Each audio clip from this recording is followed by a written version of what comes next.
I gotta change the name of this. I'm just gonna call it Effed Up Stories for now, and I'll change it later. I think we're well, I'm just waiting for it to say we're live streaming. Okay, we are live. We are live.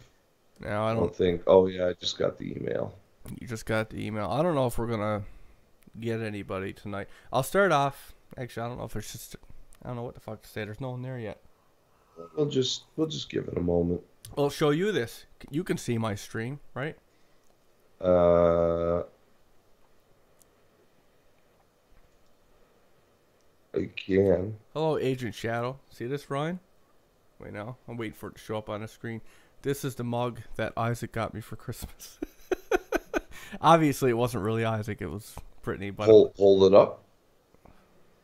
Oh, fuck. I got your hands covering it. But... World's greatest dad. Oh, yeah. Yeah, you know those aren't true, right? At this time, it is. Hello, everybody. Okay, we got a couple people there. We got Agent Shadow, Flakita, Don Cochran, Thomas Kemp, Storyteller, Josie Lopez. Hello, everybody.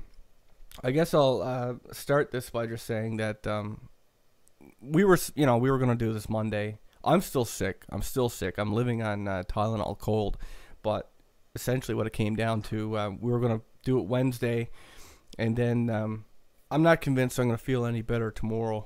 So, yeah, I just pumped back some meds, and we're going to do this tonight. So, yeah, I mean, it's all up. Hopefully everybody gets their notification and we get some people in here. But, yeah, so we're going to do some more user submissions. Before we start that, though, we'll do the usual hello, everybody. I am welcome to Effed Up Stories. I'm your host, Will Pender. And I'm your co-host, Ryan Sharpe. And something that I want to just throw out to you guys right now, and you guys can let your wheels turn in your head for a bit. I'd be interested to hear everybody's input later on in the show. Just something that Ryan and I, like we talked about recently. You know, it's going to seem really lame compared to the stories we cover, but because it involves me, I want to know. Basically, I was telling Ryan how the last couple of months, you know, I'd be sitting like downstairs and I'd hear this distinctive, like, I guess a bang upstairs. It sounds exactly like when my cat is on like one of the beds and he jumps off onto the floor. Only my cat would be right next to me in the rec room. And it's become so common over the months that my wife and I regularly just refer to it as like, oh, there's that ghost sound again. And, you know, because like we regularly hear it among some other things that we hear. And so I was mentioning this to Ryan not too long ago. And that's when Ryan told me that he's had the exact same thing happening to him for the past couple of months, which any theory that I had come up with at that point is now moot. Because at first I was thinking, well, maybe the people who owned this house before, maybe they had a dog or something that died, and you know, so, but you know, Ryan and I having that exact same thing, well, that makes it a little stranger. So you guys just let it turn in your heads a little bit, and later on in the show, if you want to give us, I guess, your thoughts on what you think it is, that would be great. One other thing I want to mention. Something we're going to do, like, it's not going to be every episode or anything like that, but it's just a broadening of, I guess, some of the things that we cover that I'd be interested to hear from you guys. Anyone who's had, like, a really effed up story involving, not necessarily paranormal, but maybe you escape being murdered, or, like, a really eerie case. You know, we're going to do it on a case-by-case basis, but...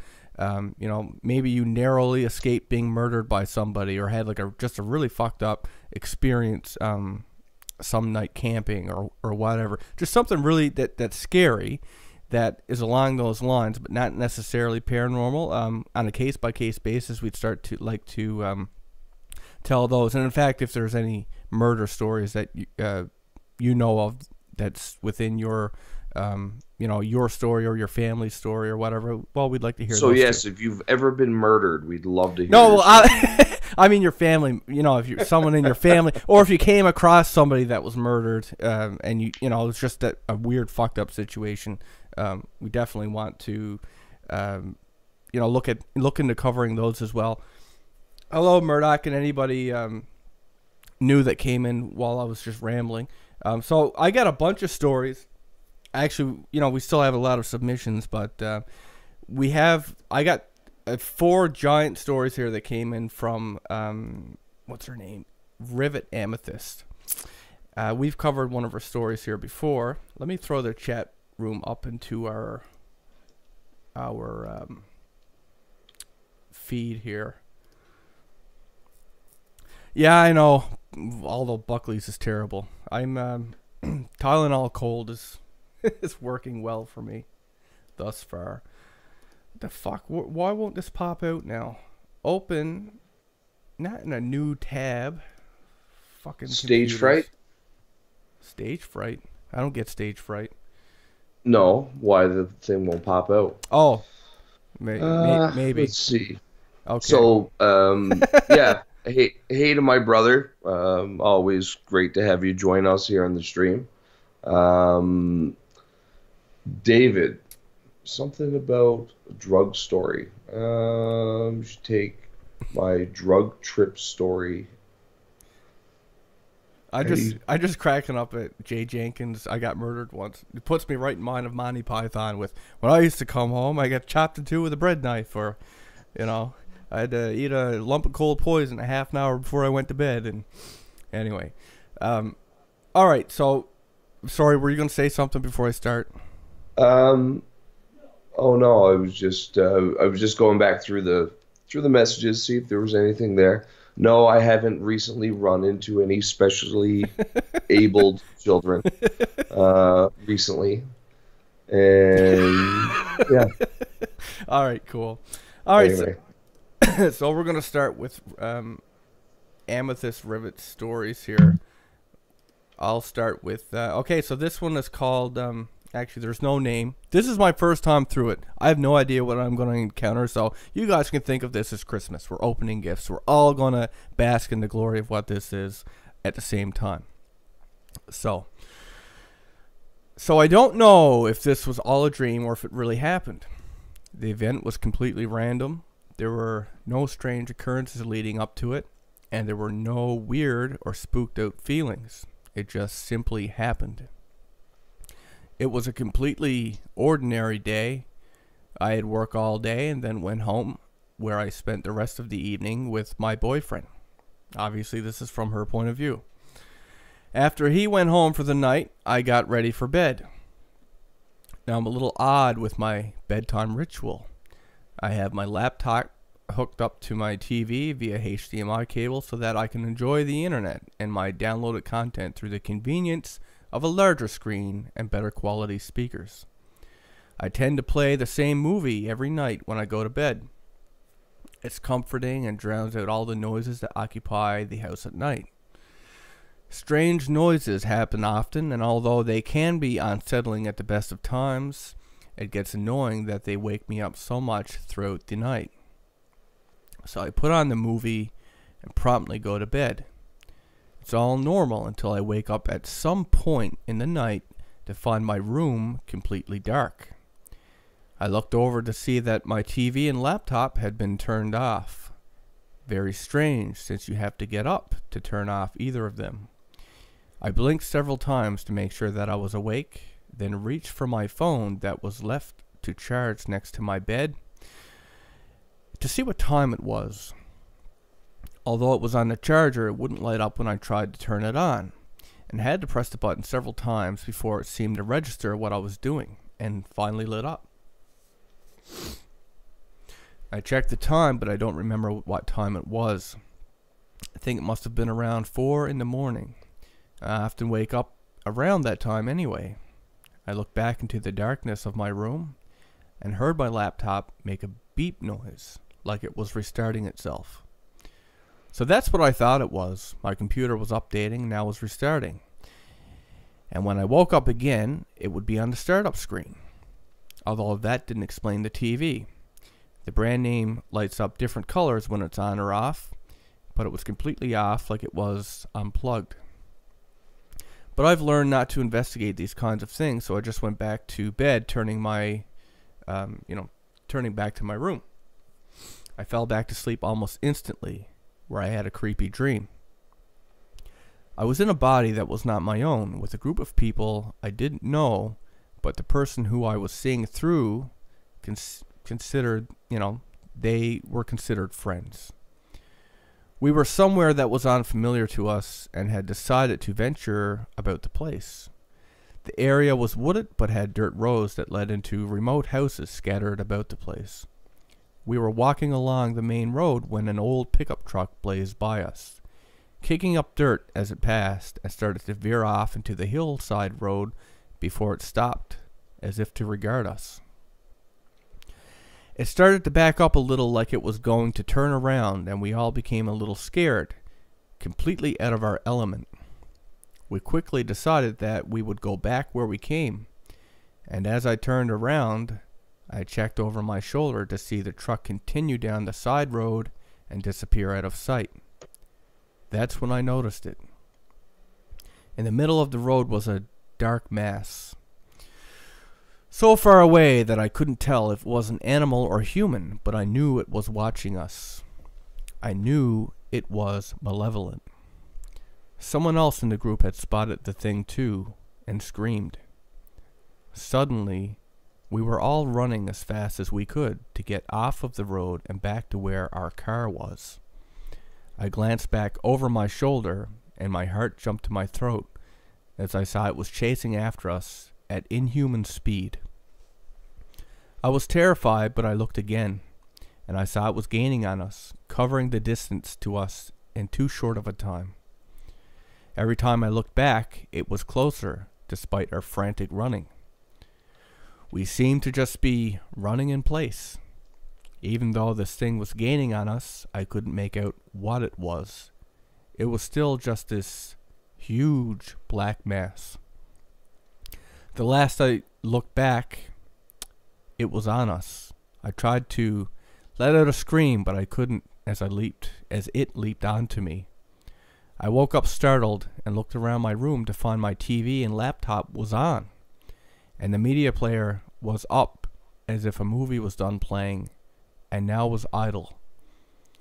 This would have been completely normal if I knew that both were turned off earlier. If my laptop had restarted, it would be at the startup prompting me for the password, and the TV would still be off in either case. So that's story number one. Let's discuss this, Ryan. So I told the story. Do you want to offer your input first? Well, that's a bit of a weird one. So again, I'm trying to keep up with the chat and listen to you. The bulk of what I got from that was this weird animal-like creature. Okay, no. Okay, Yeah. let me summarize it, and I'll, we'll go. I get it. I know it's hard to do both. So basically, what she did, she had this dream. Well, before she had her dream, she watches the same movie every night. She sets it up on her laptop, and she hooks it up to her TV. Like via HDMI, you get a better picture, better sound in your laptop, right? Yeah, and she wakes up and everything's turned off. Right. Well, when she wakes up, her TV is off, her laptop is off. And at first I was thinking, power outage, right?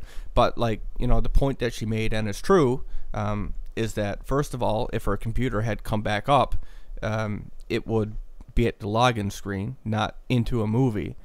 The second part being that, and this is what I thought of, is that a laptop, unless the power went out for a considerably long time or the battery was almost dead. I mean, if you got it plugged into a TV, you got it plugged into the wall anyway, right? You're not doing that overnight on a battery. So it most likely would have been plugged in, and unless the battery was dead and it wasn't plugged in, the battery would have went for a couple hours anyway. It's especially in standby mode, right? The other thing being that when she woke up and everything was off, she fumbled with her phone, and even that, she had trouble getting that to work. So after that, she had this bizarre dream, and I don't know what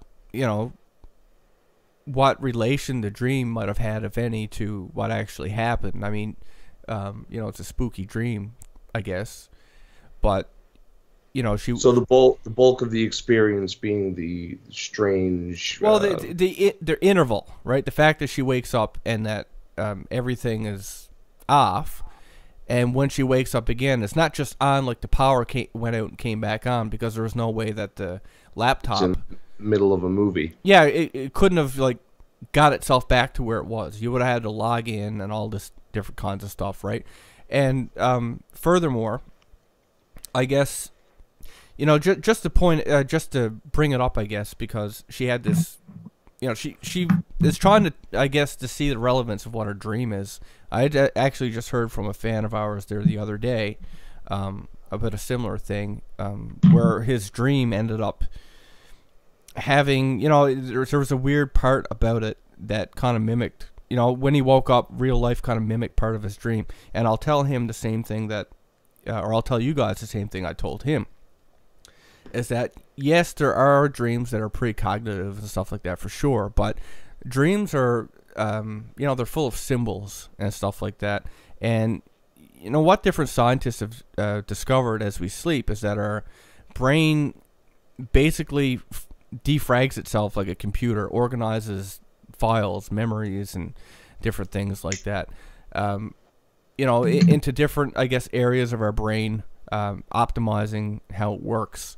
And when you have these dreams that seem like more than dreams, I often wonder if it's not just, it's seeing the symbols of like our unconscious mind, like things that are picked up during the day or the weeks or the months that we didn't necessarily pick up on. But when we're seeing it in symbol form, it's like we're able to read something from it. Like maybe there's dangers or something that our subconscious mind picked up on that we didn't, and here we are able to pick up on it in a symbolic way while we're sleeping, right? We're able to read into that a little bit, so that's something that's interesting for sure. So that's a very Carl Jung right take on the whole dreaming scenario. Like all these little things that you notice about your home over the course of a month that your brain notices, but you don't consciously recognize. And then you have a dream about your house catching on fire, and your house actually does catch on fire. Right. Because there was faulty wiring. Well, I mean, in regards to the story, I guess, my first go-to thought is some kind of sleepwalking,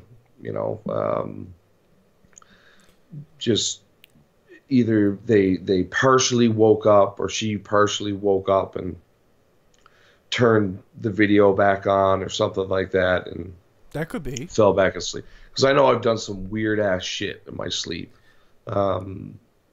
especially if I was drinking heavily right before I went to bed. Like, but I'll wake up and sleepwalk and.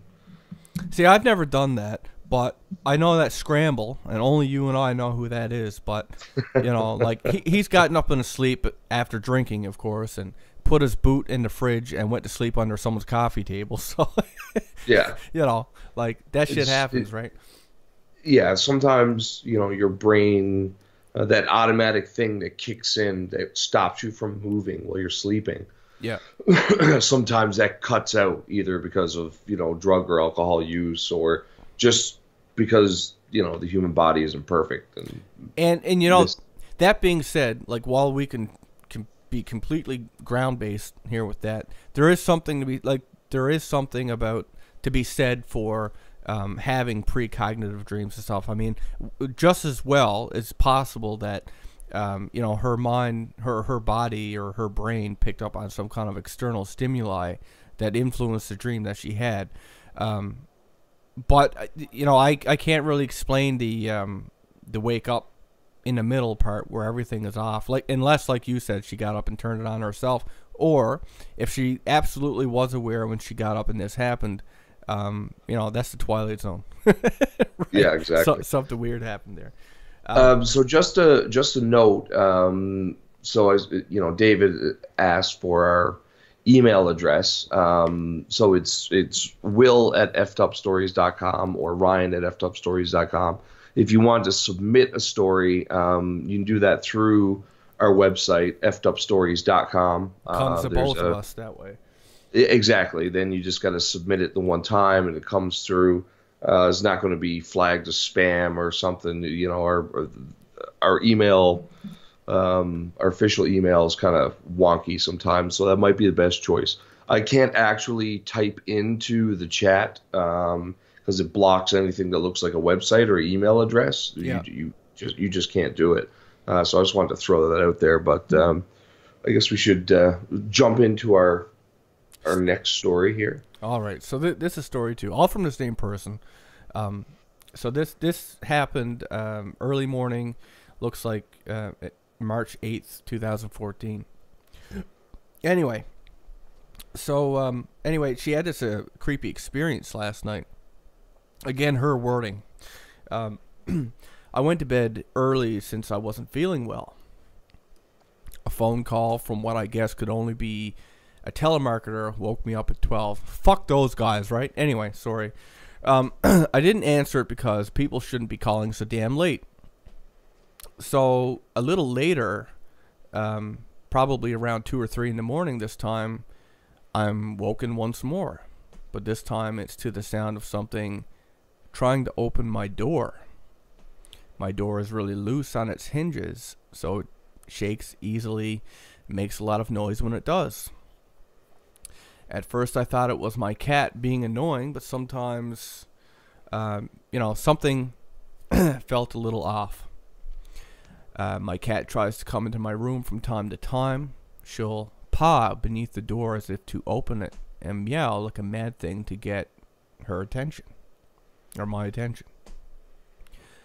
This time, as I looked at my door, and my room is dimly lit by the TV, I saw no paw, I see no shadow beneath the door, and there is absolutely no noise aside from the banging of my door as if something is trying to tear it off its hinges.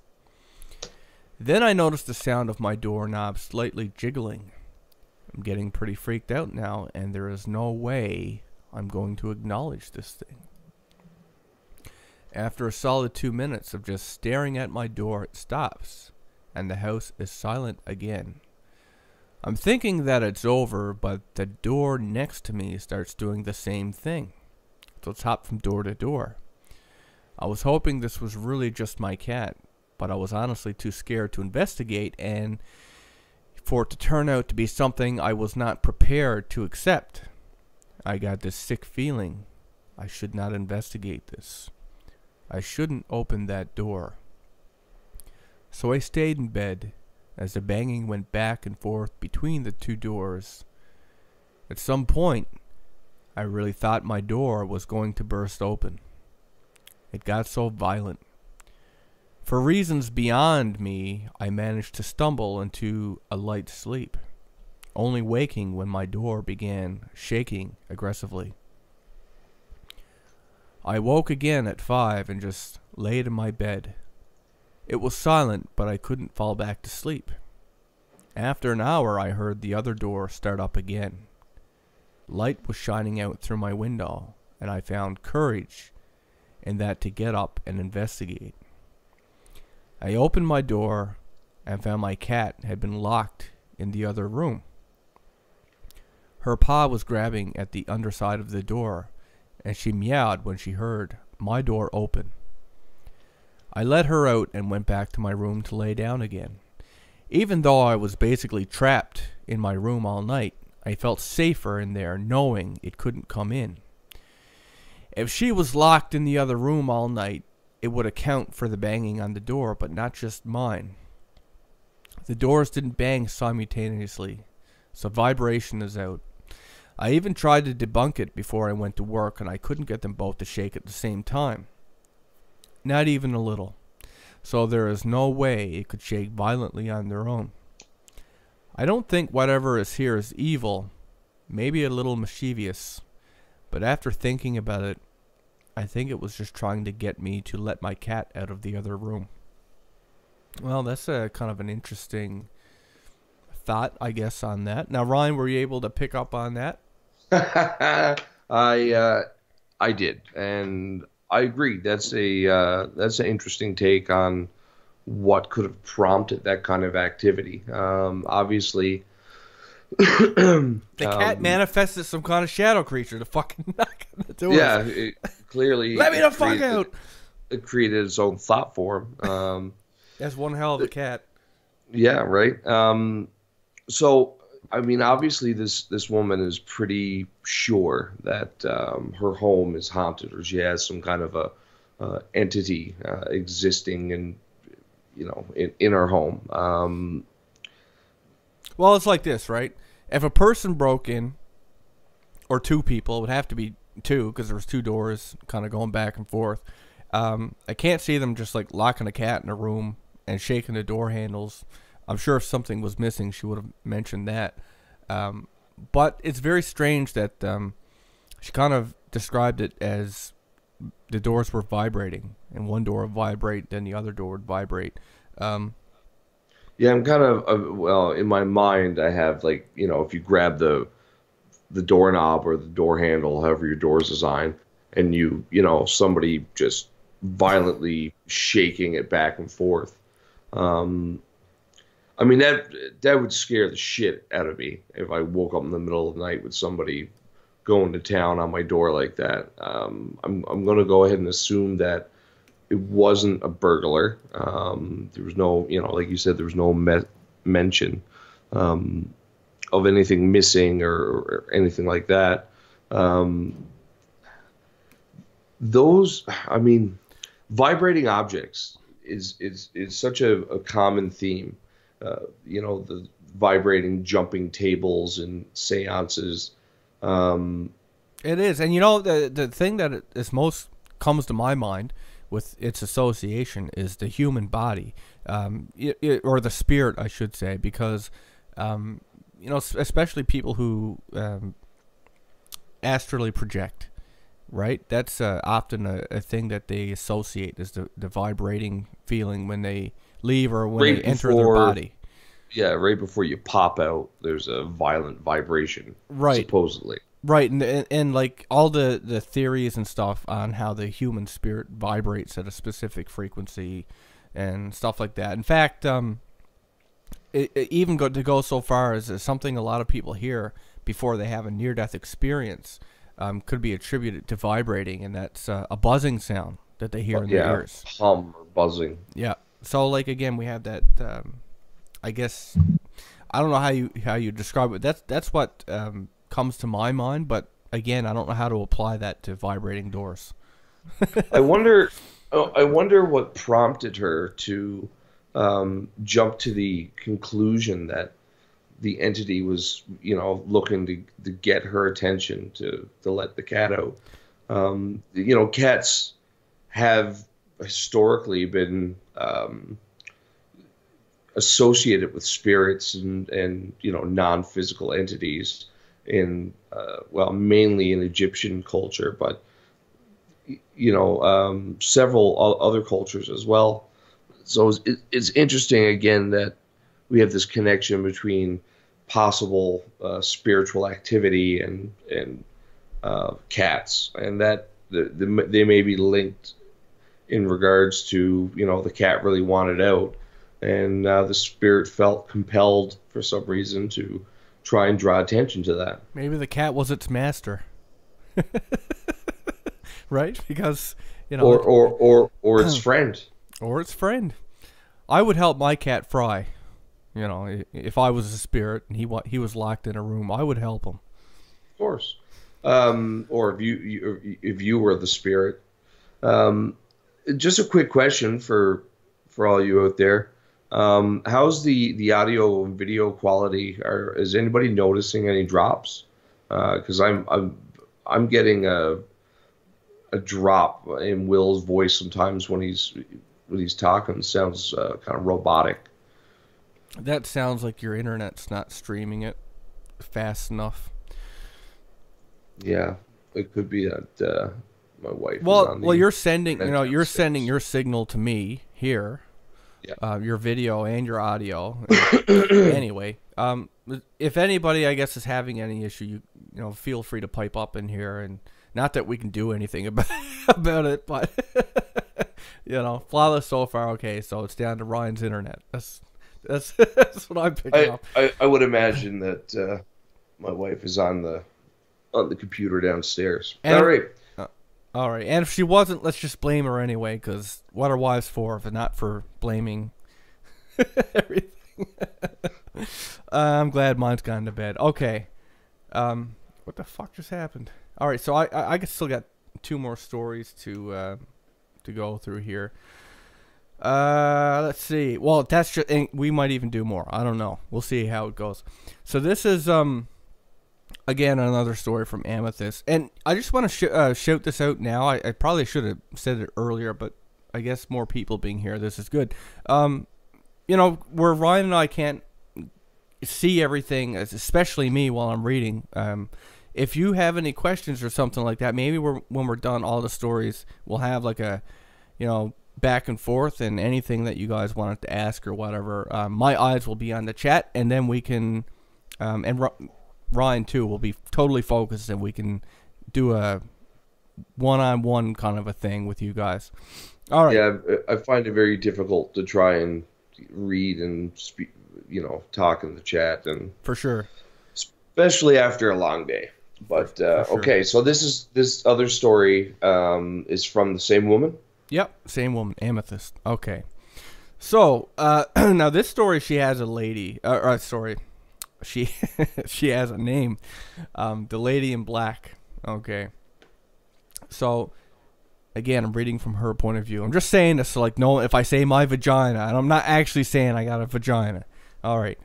So, my friend has been telling about his old place of residence as a child and all the odd things that have taken place there while he was growing up. For the sake of privacy, I won't be using any real names, although the events that I'll be writing about have claimed to be true. My friend, and in quotes, obviously not his real name, William Mercer, was 5 years old when he and his family moved to a desolate little town called Bruce, somewhere in northwest Florida. This place is so small that it is not even located on any map, and therefore it is safe to say that it is a real place. Scratch that. Google Earth butchered that place. Anyway, it's a real place. In a patch of woods, two roads met in a tee-off. One from Highway 20, the other from Highway 81. And among all those old houses located in that patch of land, he moved into the property that was at the corner. He says that nothing interesting took place the first couple of years living there. He had been there about 8 or 9 when he first saw the lady. He had just gotten home from school and was sitting at the dining room table. I lost my spot. Just give me give me a second. Wait, no. Okay, yeah. He was sitting at the dining room table doing his homework and had glanced out of the window across the room. There is the clearing of the bushes where a woman was standing at the road staring at him, and she was dressed all in black, similar to conservative funeral garbs that covered the entire length of her body. Anyway, she appeared considerably old. William called out to his mother, stating that someone was outside, and his mother rushed to look out the window and was frightened at the woman's appearance. After that, William's mom told his dad about the event, and he went out to one of the neighbors named Bert and inquired about the lady's nature. Bert said that little was known about her, but not to mess with her, to stay inside and wait for her to go away should she show up. The next night, sometime around 3 in the morning, his parents had woken him up. The entire house was shaking. Objects flying off the walls and across the room. The sound of shattering glass erupted from nowhere, but there was no evidence, no actual physical broken glass. The family gathered into the living room. There was no electricity in the home, but the street light shone brightly from the window, and there in the clearing, just like the day before, the woman stood staring at the house, almost like she could see them through the window despite the distance. He says he remembers her standing there, and the light from the street lamp flickered, and she was gone. He then said it was odd and almost dreamlike, because after that, everyone and everything calmed down, and the entire family simply went back to sleep like nothing had actually happened. The next morning, William had asked his family if the night before had truly happened, for the house had been picked up as normal. It appeared very normal all of a sudden. They said it had, but seemed rather doubtful about it. But how could the whole house share the same dream? And no one had cleaned up the mess from the night before. How could everybody kind of go about their merry little way after an event like this? The next day, the family had talked to another neighbor named Ray about the little old lady, but after they told him what happened the night before, he didn't want anything to do with them. But who would want to be associated with anybody who seemed to be targeted by a witch? A few days after the incident, William began to sleepwalk. He said he normally woke at the front door, fidgeting with the locks. Said he felt like he needed to go outside, but couldn't and didn't. A few nights after, he woke to locking and unlocking the door with the same desire to go outside. The third night, he said he knew that he was sleepwalking, but could remember getting up, walking outside to the end of the road where he felt her there, and when he woke, she was there in front of him. He said she had long black hair and a smooth pale skin. She wasn't old. He couldn't remember her eyes, but that she was looking down at her hands as she held something in them and looked up to him. After that, everything blurred. He remembered turning around and heading back to his house and falling asleep. But it felt weird, and he never saw her again. So that was an interesting one, Ryan, if you managed to pay attention that time. It's just something about your voice. I just can't. You just, yeah. So this is something that has come up in countless stories. And one's like the whole gambit. Bigfoot is one that I find very interesting, where this comes up. UFOs and various different paranormal, spiritual kinds of experiences. But the scenario where something bizarre, completely out of the normal is happening, and everyone just says, okay, well, that was weird, and turns around and goes in their room, goes to sleep, wakes up in the middle of the night while they're camping, sees some huge humanoid thing stomping around the campsite, and then just rolls over and goes back to sleep. It's something that I never ever noticed in all my years of reading all of this kind of stuff. It's not that I didn't notice it, but it's not something that I paid a lot of attention to. But since we started doing the show, since we started doing the show, it has popped up in so many different stories that I think it's significant. And I know that, I got hiccups now. Fantastic. Well, let me add to something that you said while you regain your composure. One of the main elements that you pointed out that I was thinking, like, the second I read it was, this whole phenomenon where somebody experiences something fantastical, or multiple people, and then they just go back to bed. Like something amazing just happened, but fuck it, I'm going to bed, right? And the first story that came to mind was, now I can't remember their first names, but the Wiener brothers. And I remember that because it's such a, it sounds funny, right? The Wiener brothers. But them and 2 or 3 other guys were camping. And that's what happened. It's like they saw a UFO and they all went out to, investigate it. And they were all abducted. Like they were all put under, the regressive hypnotherapy. And they all gave the same story. They were able to retell like very specific details. But that was the thing that really stood out to me, was the fact that they all agreed. Like they talked about it after, and it was like so strange that they remembered coming back and their fire had gone out, a fire that should have gone for was able to go for hours based on the wood that was there. And anyway, they all got back. They all were aware that this happened, and they all just went to bed and they didn't talk about it for such a long time. And you'll see this with a lot of different stories, where sometimes where there is multiple people who experience the paranormal, and they if it's not like they just go to bed, it's like after the event happens, they just like ignore it, or they don't talk about it, and they go home or wherever they go, and like it doesn't come up for months, right? Or if at all, it's like they just pretend it never happened.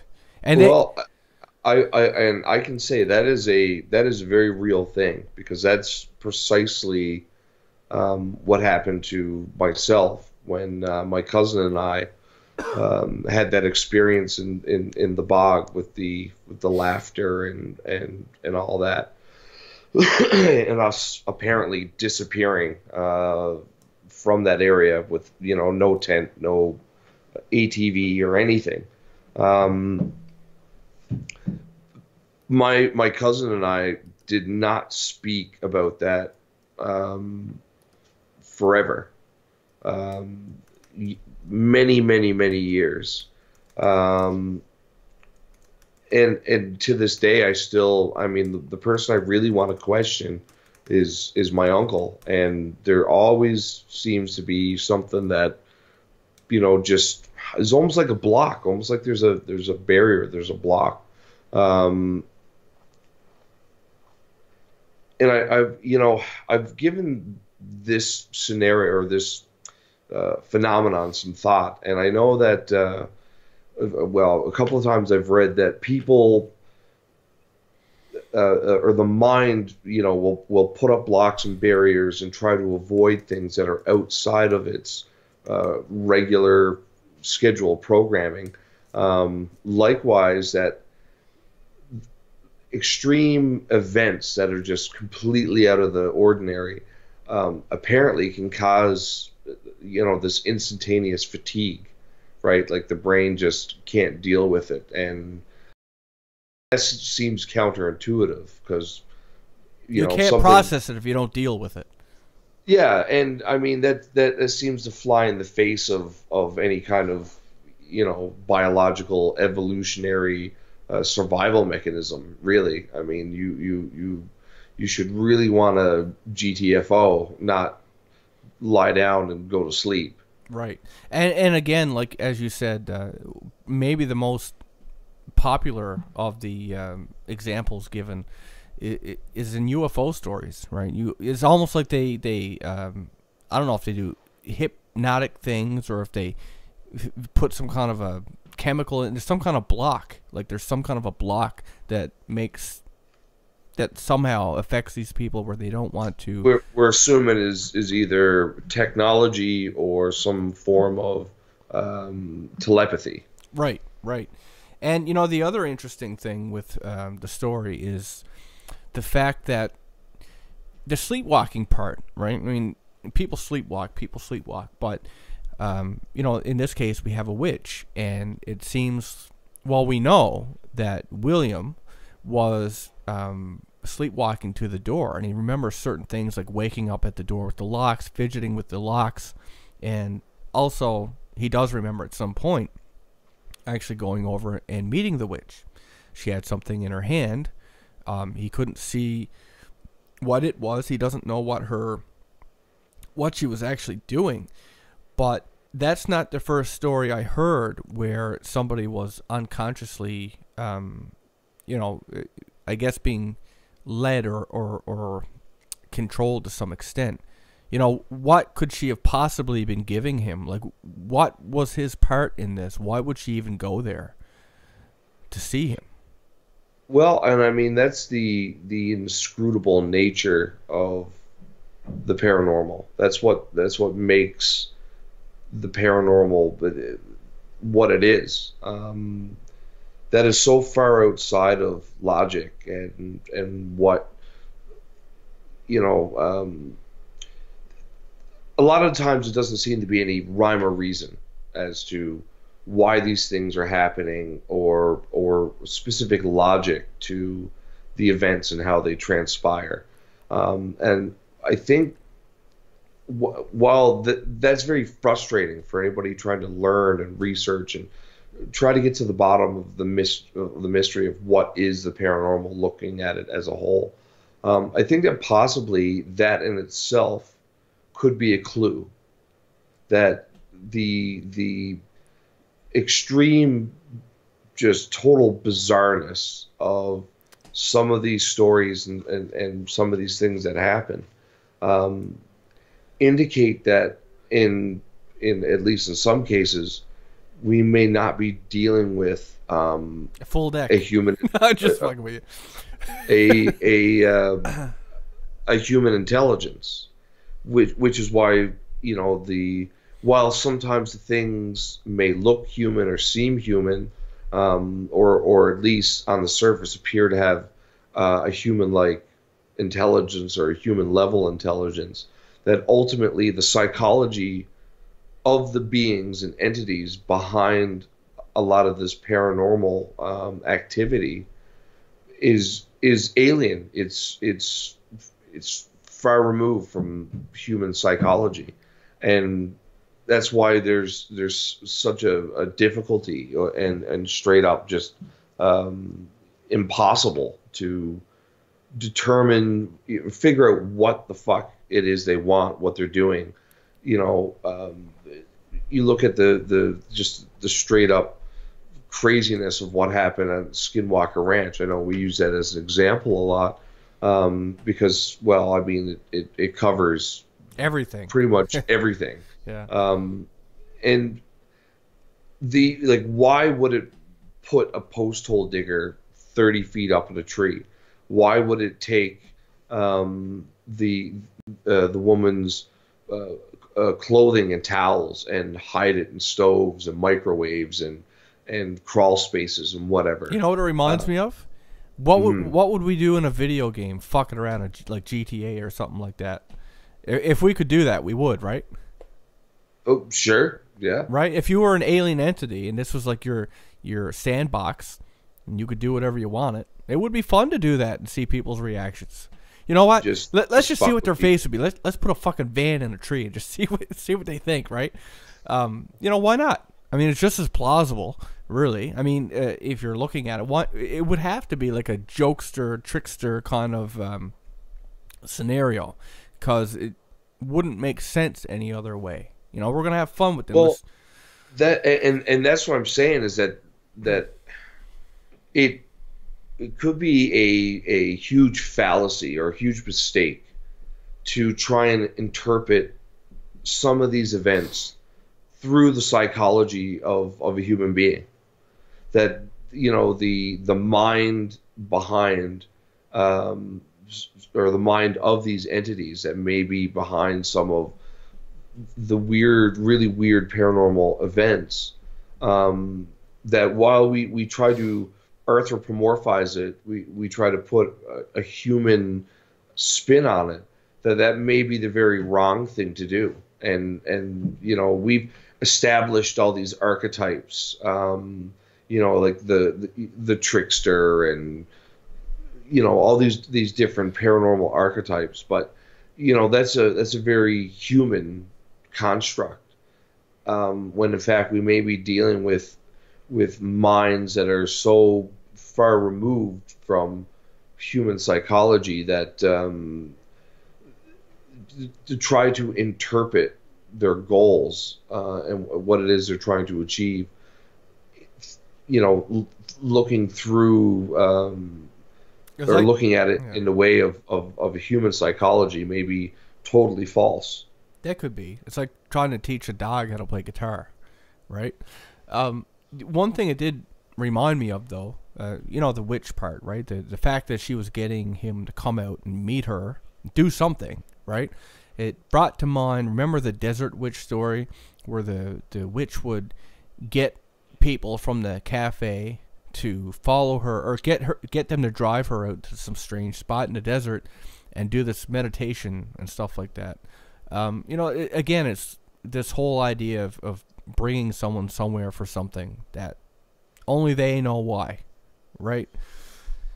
So, or at least there's an attempt to isolate them away from, their home, their safety, other people, get them away, get them, when we're dealing, and isn't it interesting that we've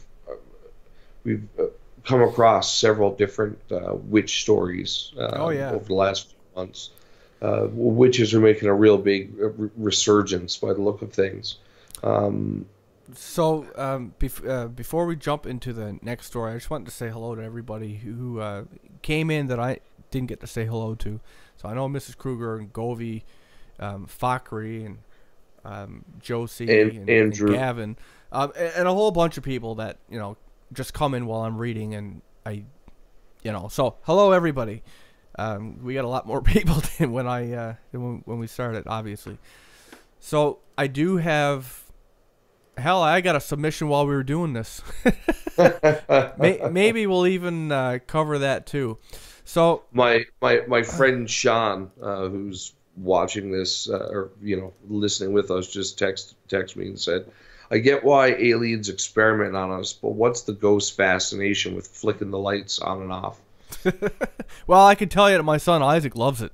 Like if I got like the flashlight out, and he's a baby. So, but anyway, like flashlights and stuff like that, he loves it. He goes wild for it. Maybe ghosts are like that. Maybe they're afraid of being in the dark all the time, and I don't know.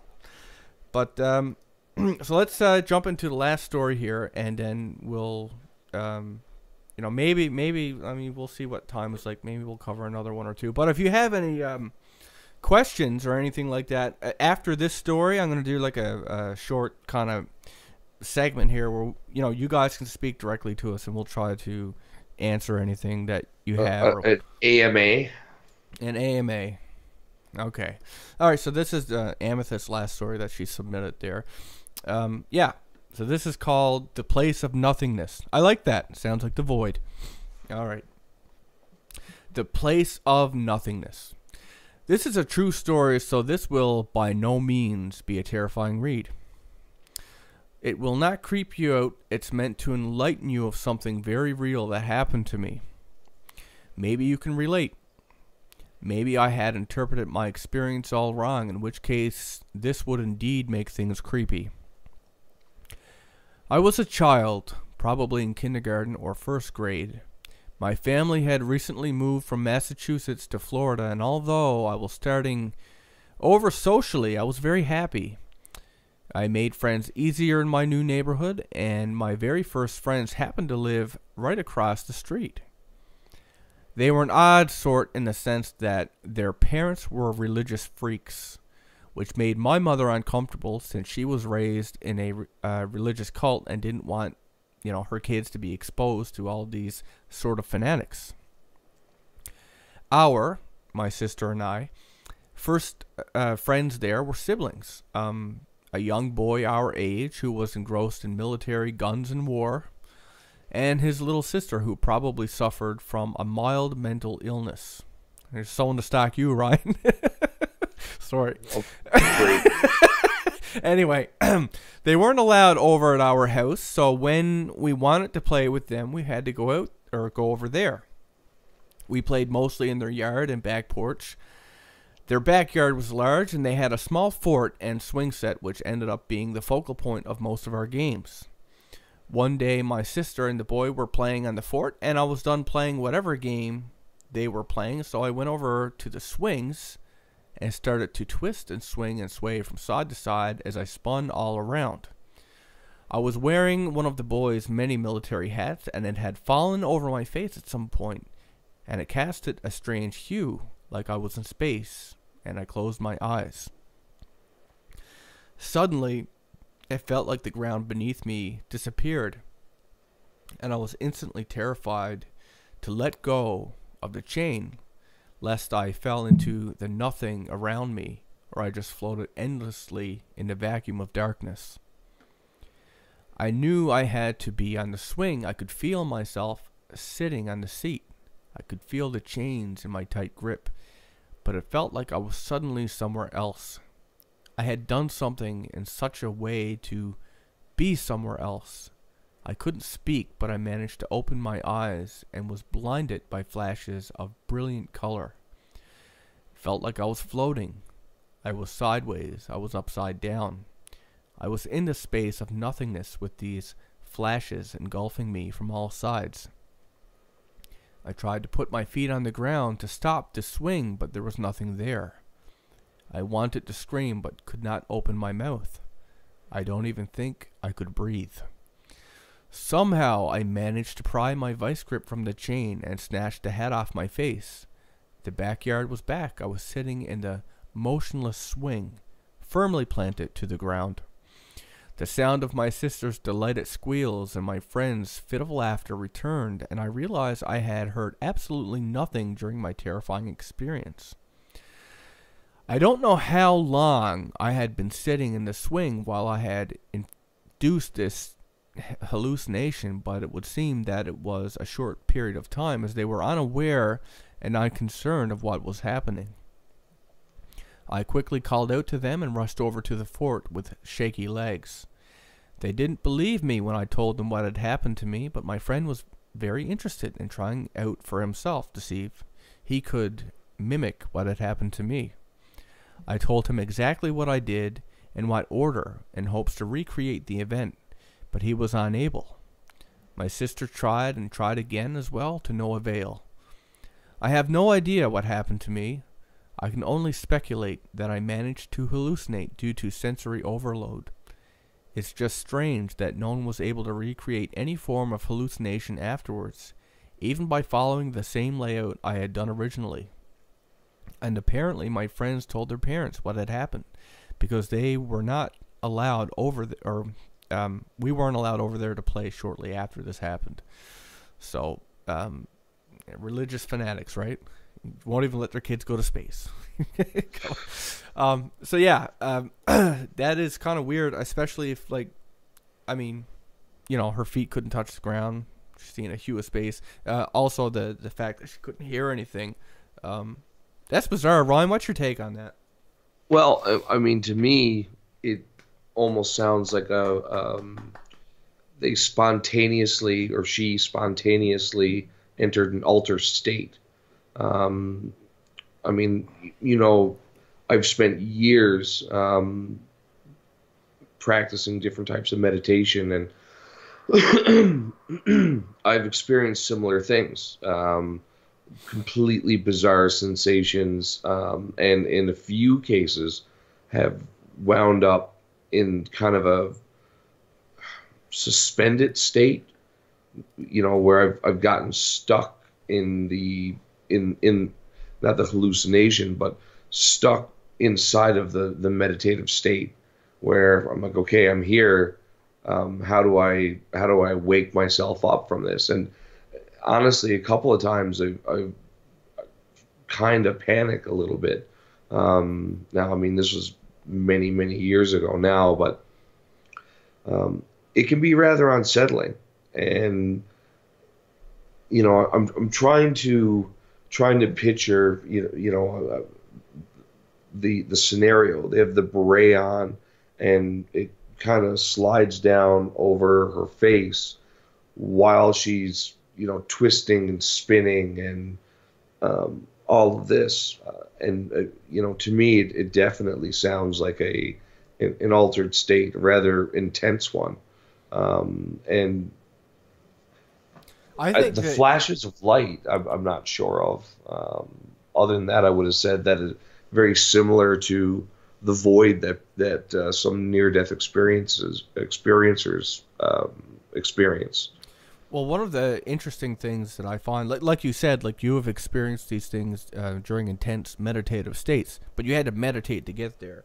Whereas Indeed. her, you know, she's just like swinging on a swing and spinning, and it's just bang, right? And the other thing, like just, you know, the fact that she wasn't able to touch the ground with her feet, the fact that she wasn't able to hear anything, you know, it's just a really bizarre. Like you said, it could be a sense of state for sure, but Well, and that's the thing. We're talking about, young children here. When I first started meditating, I was in my early teens, but already, how would you put it? I'd already been greatly affected by society, right? Like I've already lived, 15 years of worth of programming. With children, we see this in the paranormal world a lot, where there seems to be an ease of experience, or their ability to see things and hear things and experience things seem to be heightened compared to adults or teens or whatever. That's a good point, Brian. That's a very good point. Because children are often, I mean, that's why they're used so often in movies for this kind of thing. But children are often said to see and experience things that we seem to be programmed out of as we get older. Like, that shit's not real. Focus on your school. Focus on this and that and the other thing. And we lose that ability, right? But I can tell you right now, as a new dad, with a 4-month-old baby, man, I'm telling you, he sees something in the rooms quite often. He smiles at it, he follows it, he laughs at it. And it's not just me seeing it. My wife sees it. My mom sees it. My wife's mom sees it, or my mother-in-law, whatever. They see it, or they see Isaac reacting. They see Isaac reacting to it. Just just like how my cat can do that too. I've seen my cat do that.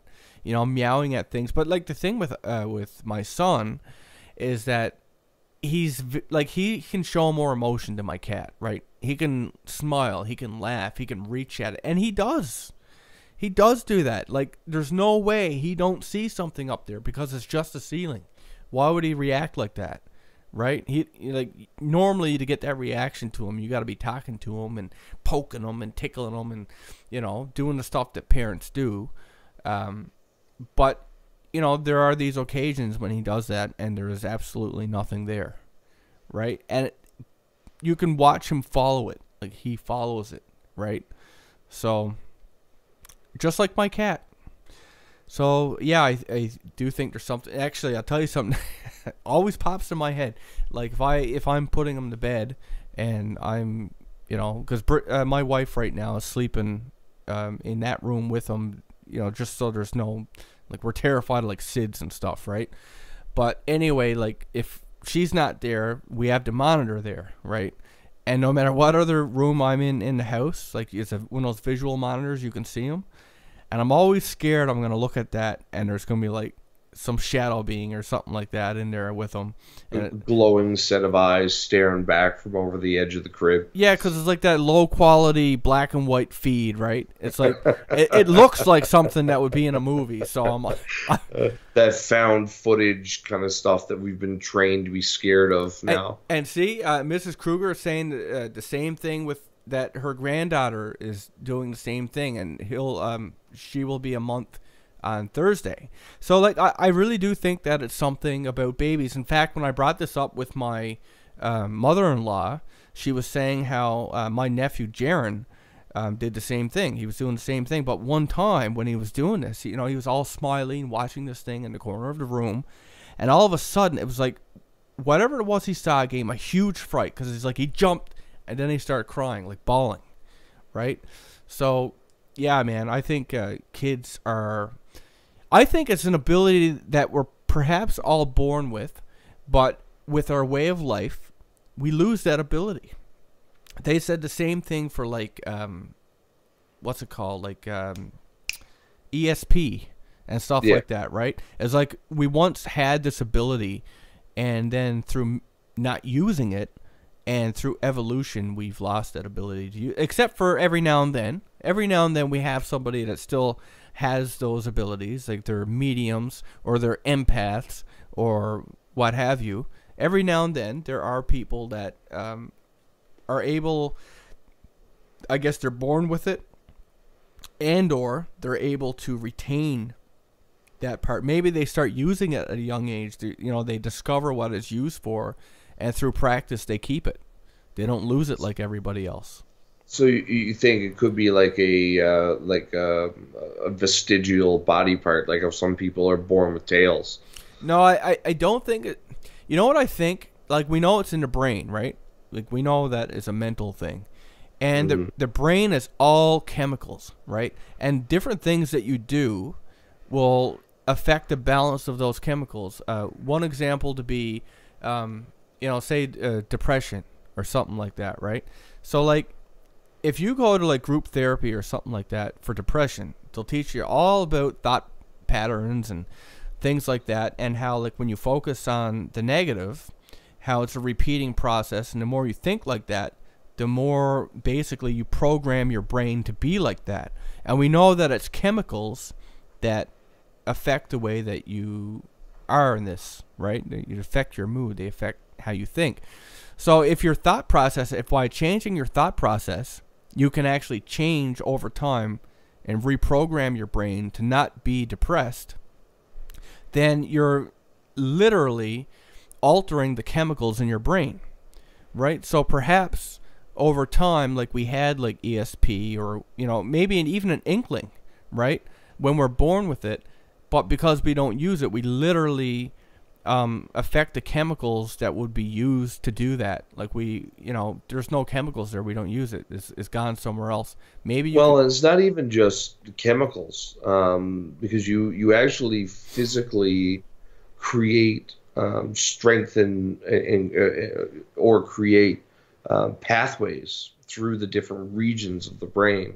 And these pathways, like you said, the more, if you're a depressed person, you're focusing on being depressed and thinking about all the depressing things, then you're physically reinforcing those pathways. It's like somebody walking through a grassy field.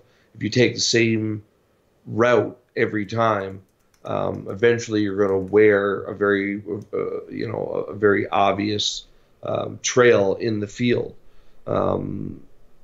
But if wearing that trail through the field gets you stung by bees all the time, then maybe you should take a different path. You create a different neural network, and because your brain is comprised of all these different regions that are responsible for different activities, whether it's memory or emotion or whatever. As you reinforce these pathways, it will literally tie different parts of your brain more closely together. Yeah. So, more than just being chemical, there is an actual physical building of structures. That's what sometimes the brain is referred to as being plastic for that reason. Yeah. So, you are having some doubts that she experienced a altered state. What do you think it could have been then? If it's not an altered state, Twilight Zone. I don't know. Like, I mean, that's it makes me think of an example that happened to me that I could never fucking explain. I'm gonna try, and it's gonna sound ridiculous. Okay, I might have told you one time, Ryan, but I don't know if it made much sense then either. One time when I was in college, and I was coming back from lunch, and I was parking in the parking lot, there was this guy, and like I could see, like, it was almost like I kind of saw it as I was turning into the parking spot, and I even paused and fucking watched it for like, I don't know, half a minute before like I turned the car off and shit like that. But it was like he had this flickering black shadow on his face, like just boom, boom, boom, boom, boom, boom, boom, like pounding on it. And I thought for sure I was gonna look up and see like some kind of like a fan or something like that on the building, you know, where the light was, you know, coming from. And Sure. nothing. And not only that, but the shadow wasn't anywhere else. It was only on like most of his face. I don't know what that was, if that was a hallucination on my part or what, but how do you explain that? And like what could that even mean? It's just so fucking weird. It's so small it's almost not worth mentioning, yet so strange that I can't, you know, I can't explain it. You know what it sounds like to me? A death aura. Death aura? So you think he died?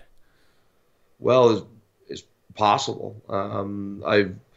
I know years and years and years ago, I heard a story. I think it was a program, like a TV program, talking about these real experiences where somebody was about to get on an elevator, and you know the doors opened up, and there's I think a man standing there, and they just kind of glanced at the guy right before this person went to step onto the elevator, and they see this black shroud just completely covering him in, you know, like you would imagine an aura, just like a gossamer sheet. And like the person instantly got this very, you know, negative, dark feeling from him, and stepped back and let the doors close, only to have the elevator fucking let go and crashed. But was the black or the shadowy stuff that he saw, was it flickering or? I don't believe so, but I mean, you know, our ability to perceive some of these things, like you were saying, that in your instance, maybe your ability to perceive that aura just for whatever reason was like the perfect the perfect alignment of brain chemicals and state of mind and everything. And you know, you saw this, you were able to perceive it for a few moments, and you know your ability was wavering, so it's kicking in and out, in and out, in and out. But that's, you know, that was the first thing that jumped into my mind anyway. Well, I mean, it could be. I didn't get any negative feel. I was at a distance though, and I just can't explain it. It was really weird, and again, it's small. I mean, all of our stories sound so fucking like tame and just bad when you compare it to the stuff that we cover, right? But whatever, you know. I live for your stories. Vicariously, I live through you. Well, I mean, that's one of the things about the paranormal, though, is that it could be so in your face where, you know, there's spirits throwing things around the room, or Bigfoot comes charging out of the forest, or you know, lights in the sky and aliens and this kind of thing, where at the same time the experiences can be so subtle, where it's these little bizarre, seemingly impossible things that happen. That, you know I had my book in the other room, and the door's closed, and then I come downstairs and my book's on the kitchen table. Now that's a very small, seemingly insignificant paranormal event, but at the same time, the implications of an event like that are fucking mind-numbing. Right now we're talking about the transpositioning of the spontaneous transpositioning of matter from one place to another, or invisible entities able to phase matter through other matter without having any effect. You know, the implications just can go wild. or even more bizarre than that. And I mean, all it is a book going from one room to another room, but already we're talking about intense quantum physics level weirdness. And that's that's the beauty of the paranormal, and paranormal stories. Sometimes the smallest, seemingly most subtle phenomenon can lead to the wildest implications and thoughts. Oh, for sure. Well, the truth is, if we figured out the answer to a lot of these mysteries, they would probably cease to be interesting, just like a good card trick, right? I mean, they look amazing, and sometimes when you see how it actually works, it's like, are you fucking serious? That's, Loses all the magic. It's like, it's not even like a clever trick. It's like stupid, and you feel like an idiot because you didn't figure it out. So before, actually, let's do our question time with everybody before we do anything new. So for everybody new that came in, that I didn't say hello to, hello. We're gonna do, like, if there's anything that you wanted to ask us, or questions about the story or anything like that, now's the time to do it. If nobody shouts anything out, I'm just gonna move on to a story. Come on, people. Well, that's the tough thing with the delay, and then somebody has to. Well, it's the delay, and I'm always conscious of like dead space because someone's gonna be listening to this after the fact, and there's gonna be this spot where there's nothing there, and they're like, "This fucking garbage." dislike. I'll log into all 16 of my YouTube accounts just like this one video. Hey man, people do it. Sad people. So a small missing and being found in plain sight. My friend Sean messaged me and said the lost left sock theory.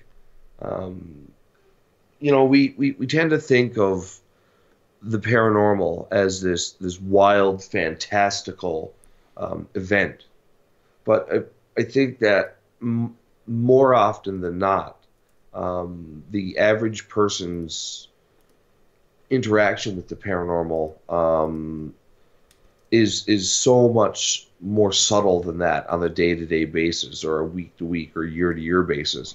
However often these Fortean events, these paranormal events occur, and that's one of the beautiful aspects, I guess, to the paranormal, is that these events force us to think of our world differently. That we're very comfortable as human beings, as modern human beings. We're very comfortable dealing with a very ordered, labeled world. This is a car, this is a road, this is a building, I pay my taxes, I drive this route to work. Everything is very ordered and understandable. But then out of nowhere jumps these bizarre events. And I know that in the case of cattle mutilation, when we spoke to Chris O'Brien, he looked at cattle mutilation and the possible implication of it and why it happens, that he felt that it had something to do with forcing us to change our consciousness about reality, forcing us to, as a species, to go in a different direction in our minds. So we have a couple of questions here. I'm going to start doing them, and then if anyone got any more, we'll do them before we get into glitter beards. Oh, Ryan. What do you mean, ape genes? Well, you're a smart ape. You're a smart ape. Well, Gunther. How do you like them bananas, right? Anyway, I will stop myself there. Let's get to the question. So, first of all, this comes from, is it Quizzle? Is that how you pronounce that? I see it all the time. It's a regular. I don't know how you pronounce it. I think it's Quizzle. All right, so she, don't get mad at me if I don't remember, asked, why do some people have experiences all the time while others like me never do? That's a good question. Because, I mean, truthfully, Quizzle, not much happens to me. I mean, I got a couple small, like, I mean, you guys have heard our podcasts and stuff like that. I mean, they are really small deal compared to, like, the stories that we get and stuff. And okay, Quizzle, and you're a woman. Okay, my apologies. So, Quizzle, I often ask myself the same thing with, like, my wife, for example. My wife, I mean, she's not even really interested in this stuff, really. I mean, kind of. I mean, she'll kind of tag along if I'm, like, going on about something, but she's not, like, super into it. And she experiences more than me. Like, I mean, there's been more times than I can count that she's come home and something's happened. Like, I remember one time when she was at work and she worked at a hospital. She was actually doing the like the admissions in the emergency department, and you know, they got the security screens, and she saw like a shadow person come in on it and all this stuff. And she, like, there's just so many stories that she's told me like that, and I want to experience stuff like this, and it's like nothing. It's like nothing. Like, the stuff I get is like that little fucking sound upstairs where it sounds like my cat jumped off a bed. Right? I mean, and Ryan and I both got that, and it's like, it's really not that that interesting. But that's the truth. Like, I don't know why. I like to think that I'd be susceptible to it. I mean, I'm so open to the paranormal. I mean, it's a huge fascination of mine, so much so that you know, how Effed Up Stories started was, like, you know, my love for the paranormal and Ryan's love for the paranormal. So why, you know, why don't I see this stuff? And I really don't know why. It's not fair. It really, I mean, it's one of these things where it really depends on what stream of thought you take on the paranormal. Of course, there's the belief that a lot of paranormal events happen in the non-physical world, the non-normal physical world. That for those of us who see and experience paranormal events, we're doing so by looking deeper into the world that goes on, the unseen world that happens around us. And if that's the case, if UFOs and Bigfoot and a lot of these other phenomenon are happening in a reality just slightly out of phase with the one that we consider three-dimensional physical reality, then, you know, perhaps it's just as simple as saying that, well, some people are more prone to you know, athletic ability, or some people are better at math, that some people are just intrinsically better at seeing the unseen, that there's some special quality that we as a species haven't nailed down scientifically yet. And maybe there's like, you know, you kind of get better at it with practice or something like that, because like some people, as they have little things happen, but they're able to look into it much deeper. I'll give you a quick example. Somebody who reads tarot cards, right? Like somebody who's adept at it. You know, they can look at a lay and they can tell you a lot of details, right? They can go into all kinds of detail, all kinds of scenarios of what it could mean, and apply it to the person they're doing it to. Whereas somebody who just picks up a card, and this is their first time doing a lay, they can't see into it at all. I mean, really, it's just cards. Really, you're just, you know, kind of probing, you know, your own feelings and thoughts and stuff like that. The cards are just a tool. It's something that we've come back to several times in many podcasts. But it's the individual and how deeply they're able to look into. So what I'm trying to say is, somebody you know, like me seeing that weird thing I mentioned where that guy had like that black shadow thing, right? And I don't know what to make of it. I don't know whatever. But somebody who's like really experienced with this stuff, or somebody who's looks deeper into it, maybe he would see or she would see something much bigger than I do. Like, to me, it's such a small detail, it's almost not worth mentioning. But to somebody else, that maybe they can put it in such a way that it's a big deal, right? Mm-hmm. All right. Should we move on to? I've seen a Mandela effect question. Yeah. There was one more question. I'll repeat it because I copied and pasted it into here. And okay, so Rob Mason asks, a friend of mine theorizes that the Mandela effect may be a phenomenon connected to CERN and the collider. That's actually an interesting. I'll let you pounce on that first, Mr. Science Guy.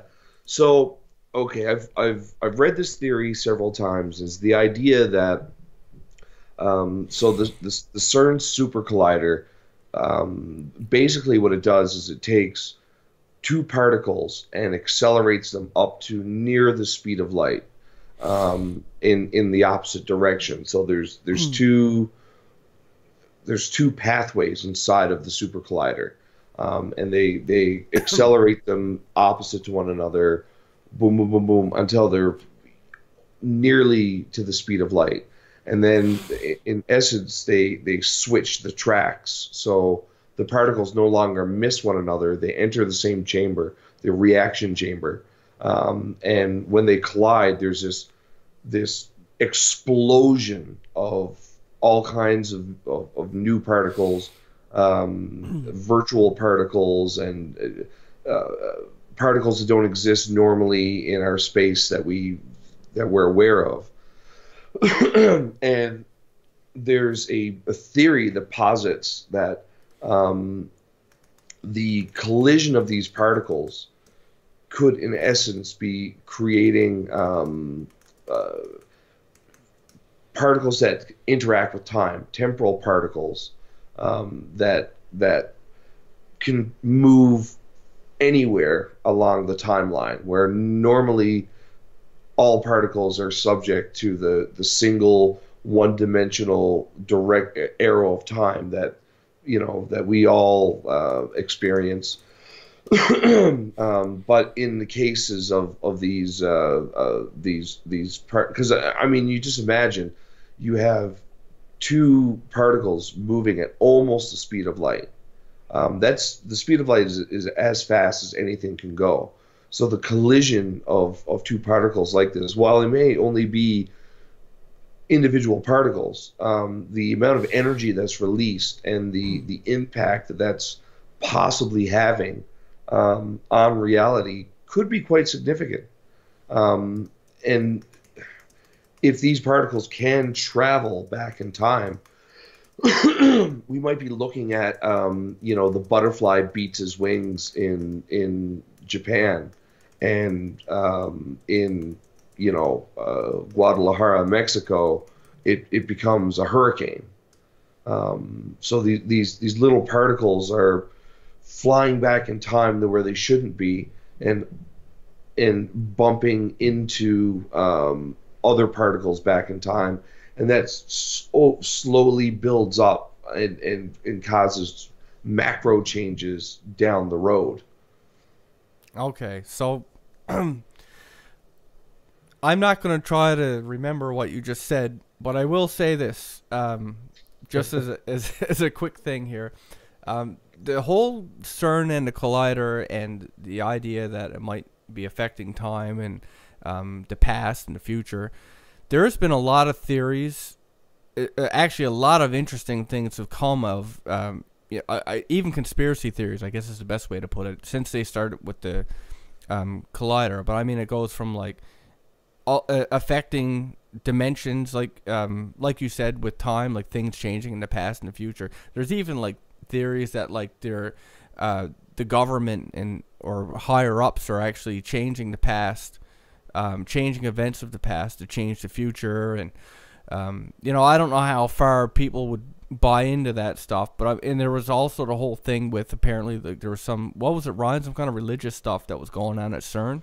Well, yeah, I was gonna bring that up. So With Lord Shiva, right? Or they were worshiping Shiva or something like that. Shiva, yeah, the goddess, the Indian East Indian goddess of chaos and destruction, and they actually have a statue of Shiva somewhere on the grounds. I think it's right out front of the building in CERN, and a bunch of the scientists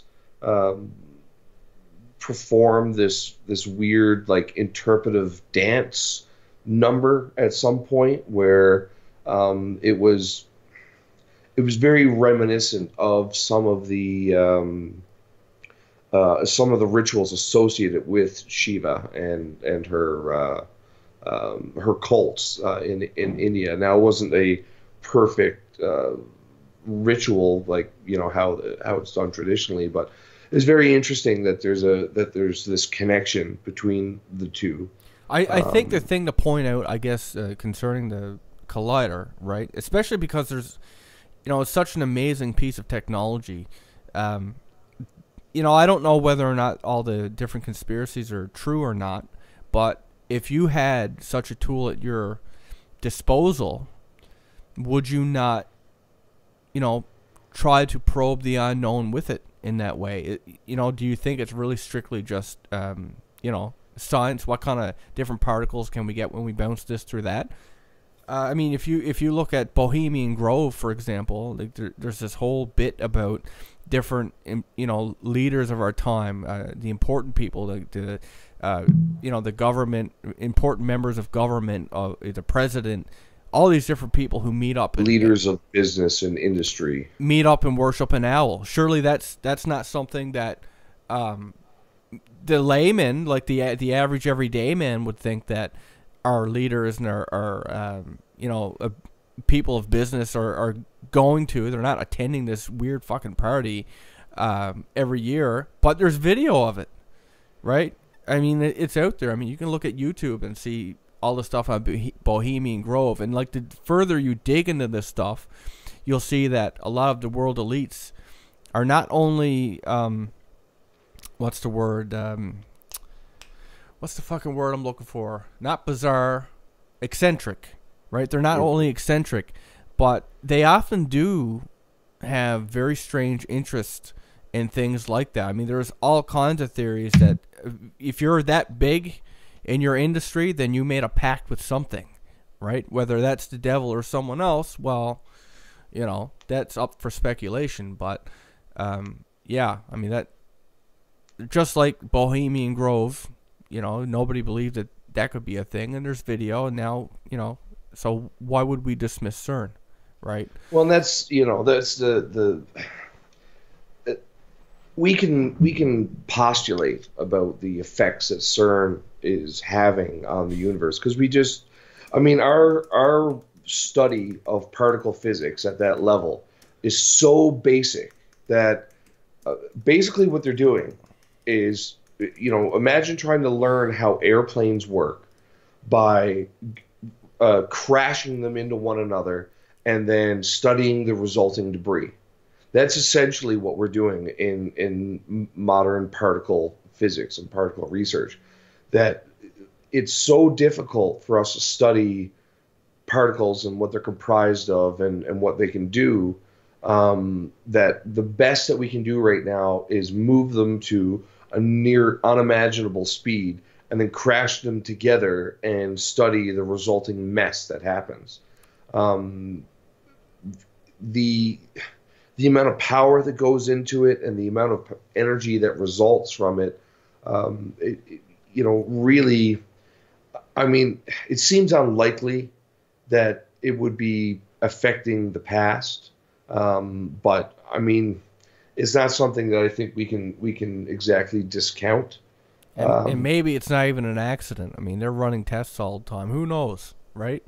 Well, exactly. Now, I mean, I guess the one argument against it being deliberate is, why would you build a a several billion-dollar piece of technology just to go back and fuck with the spelling of a couple of child. That might just Right. be an unfortunate side effect. Side effect. Right. Sure. Yeah. You know. They're actually doing something to. So I mean, this the CERN angle of the Mandela effect. Now there's of course there's a dozen other possibilities for something like that. I mean, the common, the one that is the mainstream explanation is misremembering. And while I think that sure, that's a possibility, there seems to be a rather ubiquitous agreement amongst those who said, I clearly remember Nelson Mandela dying. I clearly remember it being Bernstein instead of Bernstein. And some of those things for some people revolve around like very important points in their life, right? Yes. So like I can tell you right now, man, like I grew up having the Bernstein Bears and or the Bernstein Bears, whatever. I grew up with them being read to me, and they were a big part of my childhood. And to me, it was different than it is now. Like I'm reading those books to my own son right now, right? I mean, I remember the stories and all that stuff. And another thing for me was Dick Tracy. I always remember a yellow trench coat. Always remember that. Where in Time, yeah. or not Dick Tracy. Where in Time is Carmen Sandiego. Everybody argues that I had it confused with Dick Tracy, but no, man. Like I remember those. I remember being in school, in elementary school. Remember they used to give out those book order things every year, and like you could take it home, and everybody could pick the books that you were going to order at school. And then when that day came, it was cool, right? You go up and get like the books that. Oh yeah, you used to do those book fairs, right? So like I remember that. I distinctly remember, like, I mean, it was the yellow trench coat, the hat. I remember that, but that's apparently not how it was. Right? Go figure. So there is one last question that we got that this is kind of related. I mean, it's kind of related. It's in the same field of thought. Paragoster asked if some of the people that we see are actually time travelers from another dimension. And that's something that... Say that again, sorry? He wonders if some of the people we actually see are time travelers from a different dimension. And so the first thing I'm going to mention is like some of the pictures that we've all seen, right? Like we've all come across those black and white photos where like there's this guy with, these newish sunglasses and like a cell phone. In like the 20s or something like that, where he just looks so out of place, right? We've all seen that photo and photos like it, and we get stories from people. Like I remember one we covered where these two guys, remember they were gonna pick up a washing machine or something like that, and they drove down this, they got the directions to the guy's house to pick it up, or an old car or something anyway, and anyway they ended up on this strange road trying to find it, and when they got there, they had seen like there wasn't any other cars. There was like horse and carriage. There were dirt. Oh yes, that's right. Right, there were dirt roads. Everything looked older, and he mentioned like specifically when they went past the horse and carriage, there was like a sack of potatoes or something on it. All the way that they do it back then. That we don't have, those same sacks that. Well, I guess we do, but okay, we don't have a horse and carriage, right? Anyway, it's not usual to see those things together, right? And everybody was in like period clothing and stuff like that. And anyway, when they finally turned back and got out of there, they discovered like all this time passed that didn't make sense. Like they were looking at their watches and like that was off, and the car they went to pick up or whatever it was had been sold because they were gone for so long. That's just one example of so many examples that we've even gotten on people who have seen people in period clothing,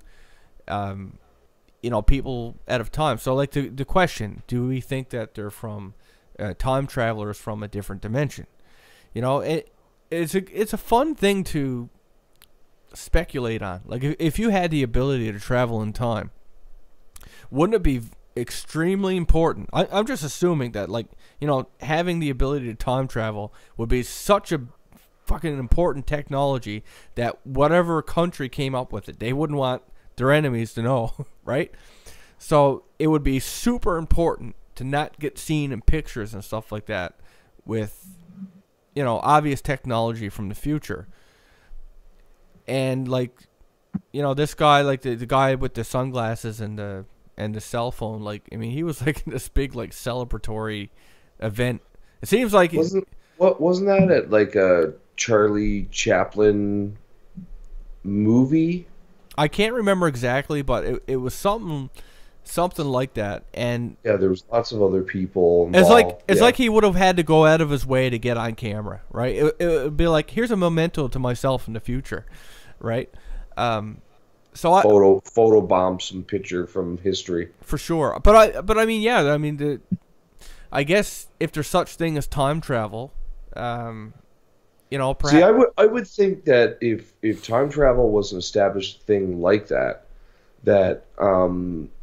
you know, time police would be fucking everywhere, right? Like you would not be allowed to go back and tamper with history, but that's supposing that moving through time is possible in the way that we think of it. You know, there's this arrow of time that moves in one direction, and when you know, when movies do time travel, you know, the rest of the world is moving this way, and then time travel lets you hop back to a previous point. Where, if you remember the story of John Teeter, now the way he described time travel working is that they didn't actually travel through time.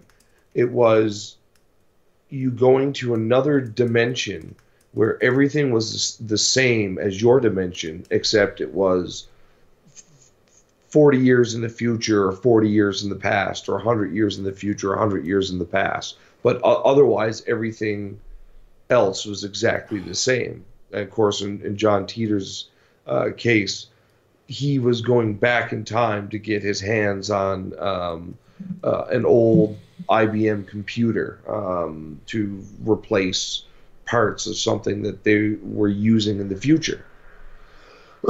So in that case, you know, you literally would be a dimensional traveler and a time traveler at the same time, where, you know, you're more so moving through dimensions than you are moving through time. But in the case like the many worlds theory, the idea that there's an infinite number of parallel universes, then there would be a universe just like ours, where your life didn't suck.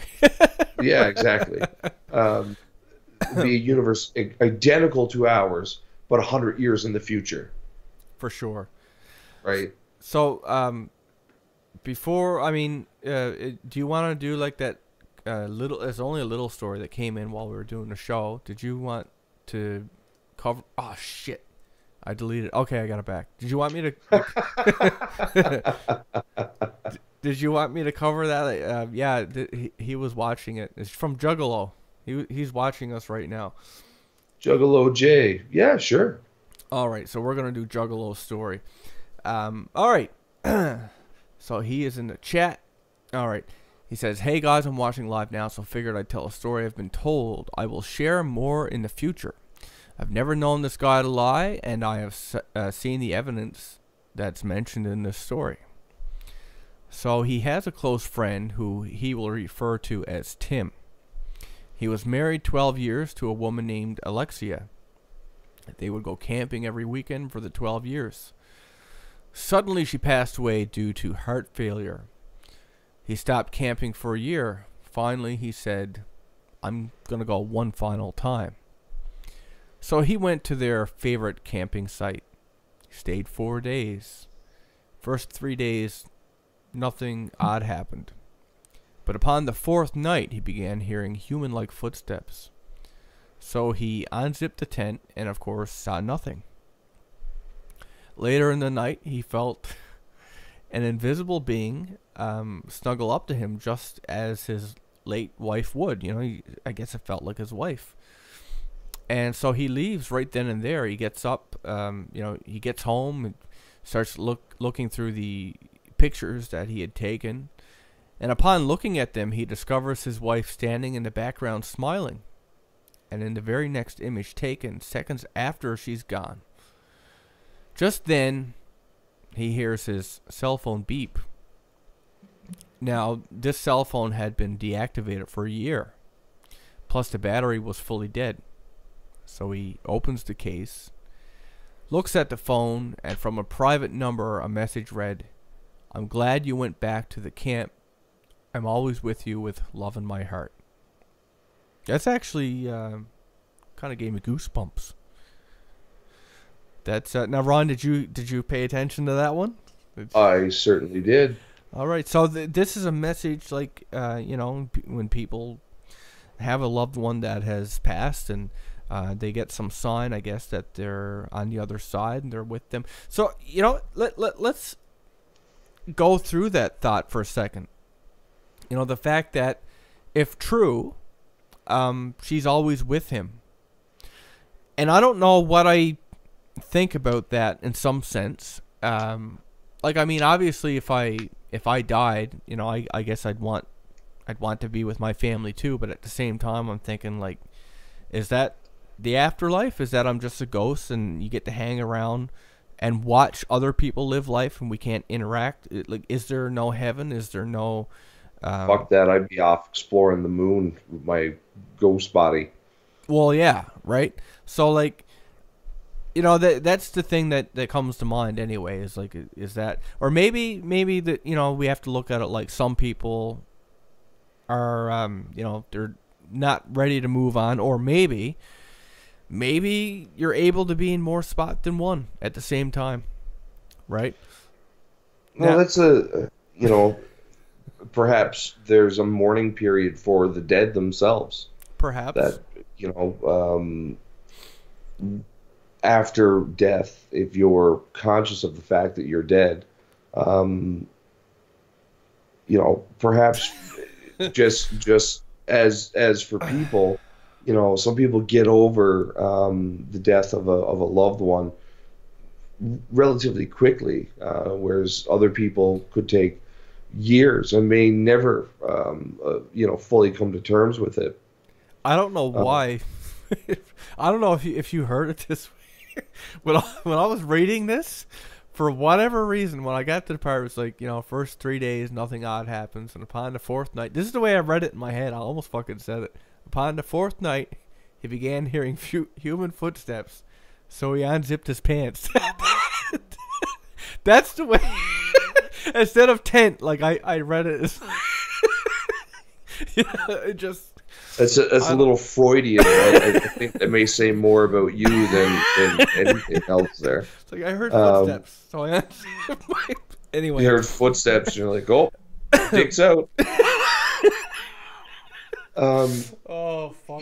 So just likewise, it could explain why there's a huge swath of difference when it comes to spirits, where some spirits are bam, they're gone, whereas for other spirits, they seem to hang on, sometimes for centuries. We see these ghosts and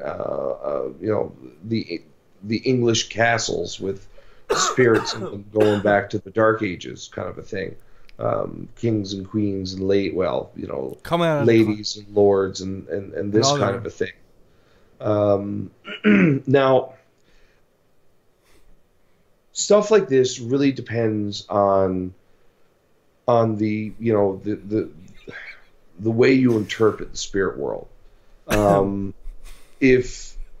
If you take it from a very literal biblical standpoint, I think it very clearly states that any spirits that you come in contact with are not the spirits of your loved ones. That when you die, you go to heaven, hell, or purgatory, and that's it. There's no coming back here.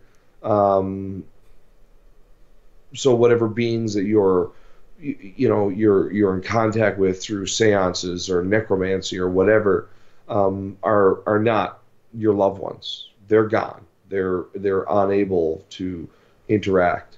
I guess that's wherever your belief falls there, because I mean that's what the church will have you believe about any kind of spiritual interaction with any entity. It's like, oh, that's not your loved one. That's a demon pretending to be him or her, right? Mm-hmm. But I don't necessarily think that, though, because I know that allegedly, like, these spirits all know everything, but in an example like this, why, what would the point in that be?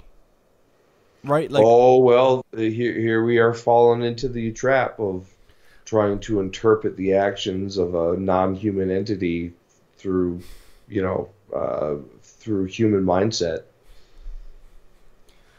Yeah, well, that's all I got. Human mindset. that's all I got to offer. So I got a human mindset.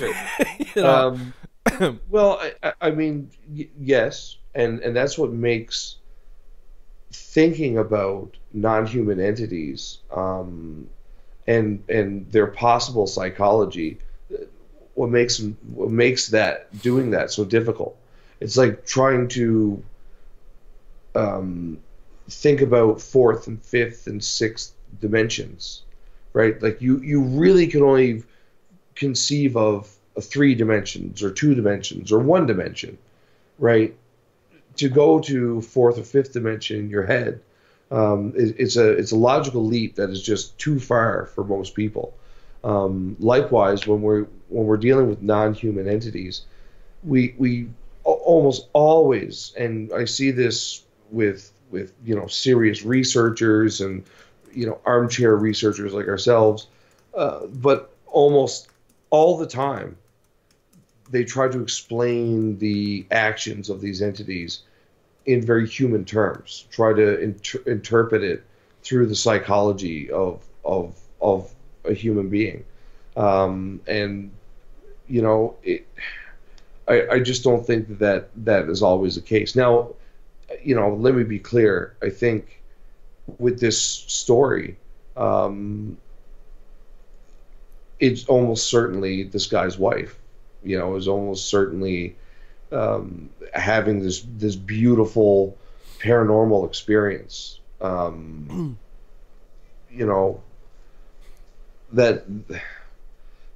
That's what it is in my mind. Read Spike's question. No, I haven't, Spike. I don't know the fascination and people wanting me to put something in my beard. It's perfect. There's no need to do anything with it. I don't need fucking sparkles or LEDs or batteries or hair gel.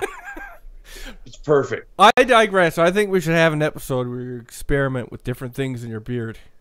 I'm not into experimentation, especially when it comes to my facial hair. Okay.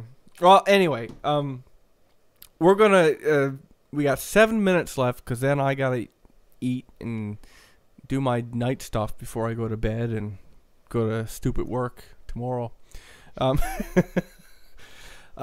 Is there any questions that?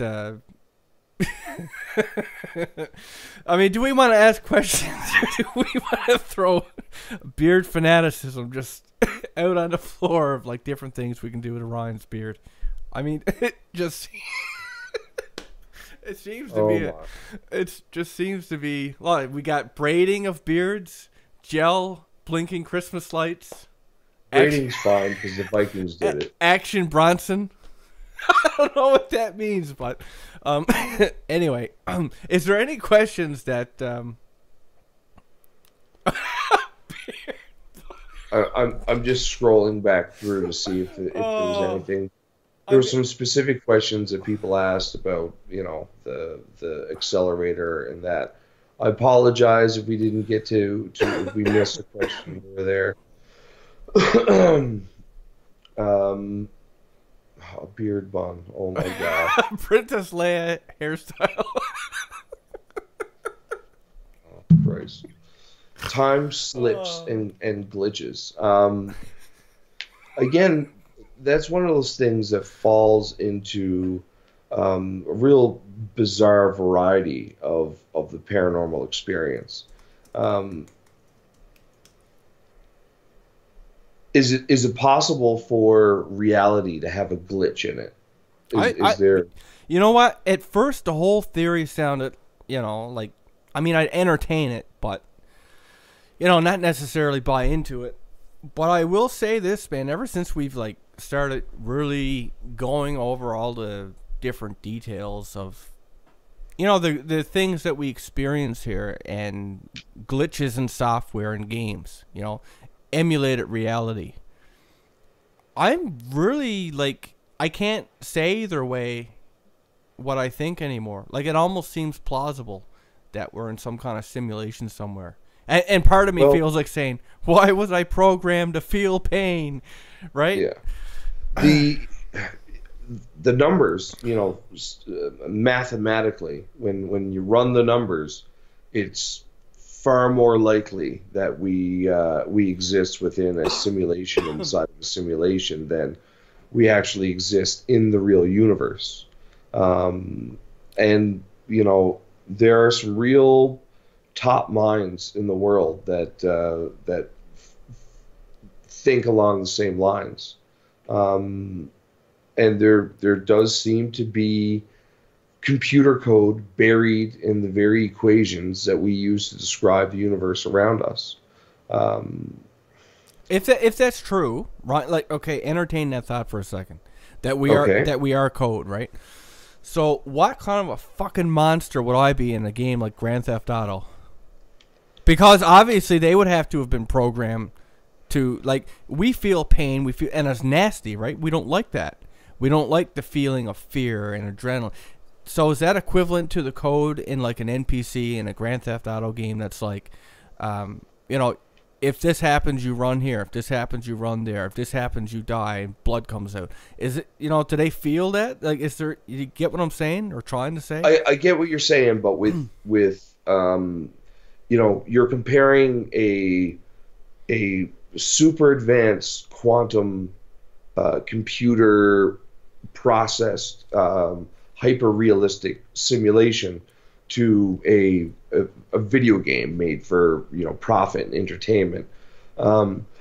If this is a simulation, the reason it exists is to help explain why the universe is the way it is and where it's going. Because if you can model the universe as it is, perfectly as it is, there is a school of thought that with a perfect simulation that you could run the clock forward on that simulation and see where it all goes, how it all ends up. And likewise, wind the clock backwards to see all the things that you missed before. So that's the purpose of creating the simulation in the first place. So in order for the simulation to come to the conclusions that you're looking for, you need fear, you need hate, you need disease and famine, and all those things. I think there's a very strong possibility that we are in fact simulated beings in a simulated environment. I know people talk about escaping the simulation, but there's no escape, right? This is it. We are simulated beings in a simulated universe, and everything that happens to us is not to say that it's not real, but it's all happening inside of a hyper complex computer program that's so advanced and so intense that it is literally modeling and tracking every single particle and subatomic particle that existed in the universe in the real universe at the time that the simulation was turned on. So for me, I think it's a very strong possibility, and the numbers would seem to indicate that it's way more likely that we're in a simulation than us being in the real universe. If that's true, don't you just sometimes want to look at whoever's playing your character and be like, what the fuck is wrong with you? What is this? Well, that's the thing, is that you are all the things of free will and sentience and all that still exists. There's nobody playing you. You're playing you. You're behaving as a real flesh and blood being would, with a brain and consciousness and organs and all the rest. That you're going through you're going through what you would do if you were a flesh and blood being. It's paramount that you don't know that you're in a simulation for the simulation to work properly. Well, I want a better spawn point, and I want better starting equipment. And I want the silver spoon treatment. I want to start. I guess you should have pre-ordered and got the special pre-order pack edition, right? Yeah, fuck's sakes. Good night, Juggalo. Thank you very much for sharing your story with us. It led to a very interesting stream of consciousness. For sure. I could talk all night. I mean, Mary just asked a question: why do people have different memories? Brain is a pile of slime and meat and chemicals, and its ability to record and recall events is just as... I was waiting for that. I was waiting for it. I've actually been questioning on that. What's with the fuck David Pallades? Like, who's David Pallades? I got to give the story, right? Oh, my. But, yeah, guys, I got to get ready and go to bed and go to stupid work tomorrow. But I'm glad that you could all tune in and we could do this interesting show. And some of the stories that I still want to get from you guys. I did get something from somebody, but like I'm still like going through the backlog of submissions and stuff. But if you got a story, something creepy that happened late shift, right? You're working late, you saw something, is particularly like nurses. Maybe you saw something really eerie. I'd like to get those stories. Maybe you're a cab driver and saw something really effed up. But also, kind of a new expansion from our typical... we're still going to be doing 90% paranormal for sure anyway. But if you guys got any stories with really effed up scenarios, like you were almost killed by a murderer and you didn't realize it, you were camping and you had this very bizarre thing turn out, or you witnessed a really bizarre murder, or think along those lines, just as long as it's creepy and that kind of thing, we'll go through on a case-by-case basis. Anything that's truly effed up, we want to share it, because that's what we're all about. Real life is boring, so we tell effed up stories. That said, thanks everybody for tuning in and saying you like the show and all that stuff, and especially to all the people who say they like my beard. You guys are the best. And everybody who's willing to do free work on Ryan's beard in the case of braiding and decorating. That would make for a fun episode. Yeah, no. And I'm gonna say that we'll be on next Monday, and truly we should. If I get sick, it'll be Wednesday probably, and if not, just check your email. We're kind of loose with how we do this, so whatevs, right? You'll get a notification. So with that said, good night everybody, and have a good one. Thanks for joining us, and we'll see y'all next week. Have a great night, folks. And this is Ryan signing out, right? Yeah, that's right. Okay. Its own. Right. Yeah, exactly. Something weird happened there. So just a note. So as David asked for email address. So it's will at effedupstories.com or ryan at effedupstories.com. If you want to submit a story, you can do that through our website, effedupstories.com. Comes to both of us that way. Exactly. Then you just got to submit it the one time, and it comes through.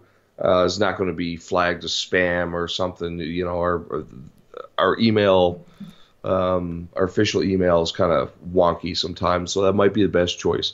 I can't actually type into the chat because it blocks anything that looks like a website or email address. Yeah. You just can't do it.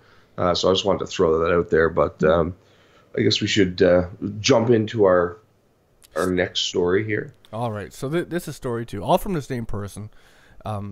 So this happened early morning. Looks like March 8th, 2014. Anyway, so she had this creepy experience last night. Again, her wording. I went to bed early since I wasn't feeling well. A phone call from what I guess could only be a telemarketer woke me up at 12. Fuck those guys, right? Anyway, sorry. I didn't answer it because people shouldn't be calling so damn late. So a little later, probably around 2 or 3 in the morning this time, I'm woken once more. But this time it's to the sound of something trying to open my door. My door is really loose on its hinges, so it shakes easily, makes a lot of noise when it does. At first I thought it was my cat being annoying, but sometimes, something felt a little off. My cat tries to come into my room from time to time. She'll paw beneath the door as if to open it and meow like a mad thing to get her attention, or my attention. This time, as I looked at my door, and my room is dimly lit by the TV, I saw no paw, I see no shadow beneath the door, and there is absolutely no noise aside from the banging of my door as if something is trying to tear it off its hinges. Then I noticed the sound of my doorknob slightly jiggling. I'm getting pretty freaked out now, and there is no way I'm going to acknowledge this thing. After a solid 2 minutes of just staring at my door, it stops, and the house is silent again. I'm thinking that it's over, but the door next to me starts doing the same thing. So it's hopped from door to door. I was hoping this was really just my cat, but I was honestly too scared to investigate and for it to turn out to be something I was not prepared to accept. I got this sick feeling I should not investigate this. I shouldn't open that door. So I stayed in bed as the banging went back and forth between the two doors. At some point, I really thought my door was going to burst open. It got so violent. For reasons beyond me, I managed to stumble into a light sleep, only waking when my door began shaking aggressively. I woke again at 5 and just laid in my bed. It was silent, but I couldn't fall back to sleep. After an hour, I heard the other door start up again. Light was shining out through my window, and I found courage in that to get up and investigate. I opened my door and found my cat had been locked in the other room. Her paw was grabbing at the underside of the door, and she meowed when she heard my door open. I let her out and went back to my room to lay down again. Even though I was basically trapped in my room all night, I felt safer in there knowing it couldn't come in. If she was locked in the other room all night, it would account for the banging on the door, but not just mine. The doors didn't bang simultaneously, so vibration is out. I even tried to debunk it before I went to work, and I couldn't get them both to shake at the same time. Not even a little. So there is no way it could shake violently on their own. I don't think whatever came across somebody that was murdered, and you know, it's just a weird fucked up situation. We definitely want to, look into covering those as well. Hello, Murdoch, and anybody new that came in while I was just rambling. So I got a bunch of stories. Actually, we still have a lot of submissions, but I got 4 giant stories here that came in from what's her name, Rivet Amethyst. We've covered one of her stories here before. Let me throw the chat room up into our feed here.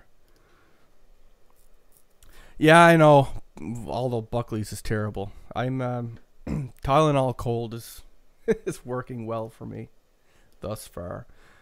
What the fuck? Why won't this pop out now? Open, not in a new tab. Fucking Stage computers. fright?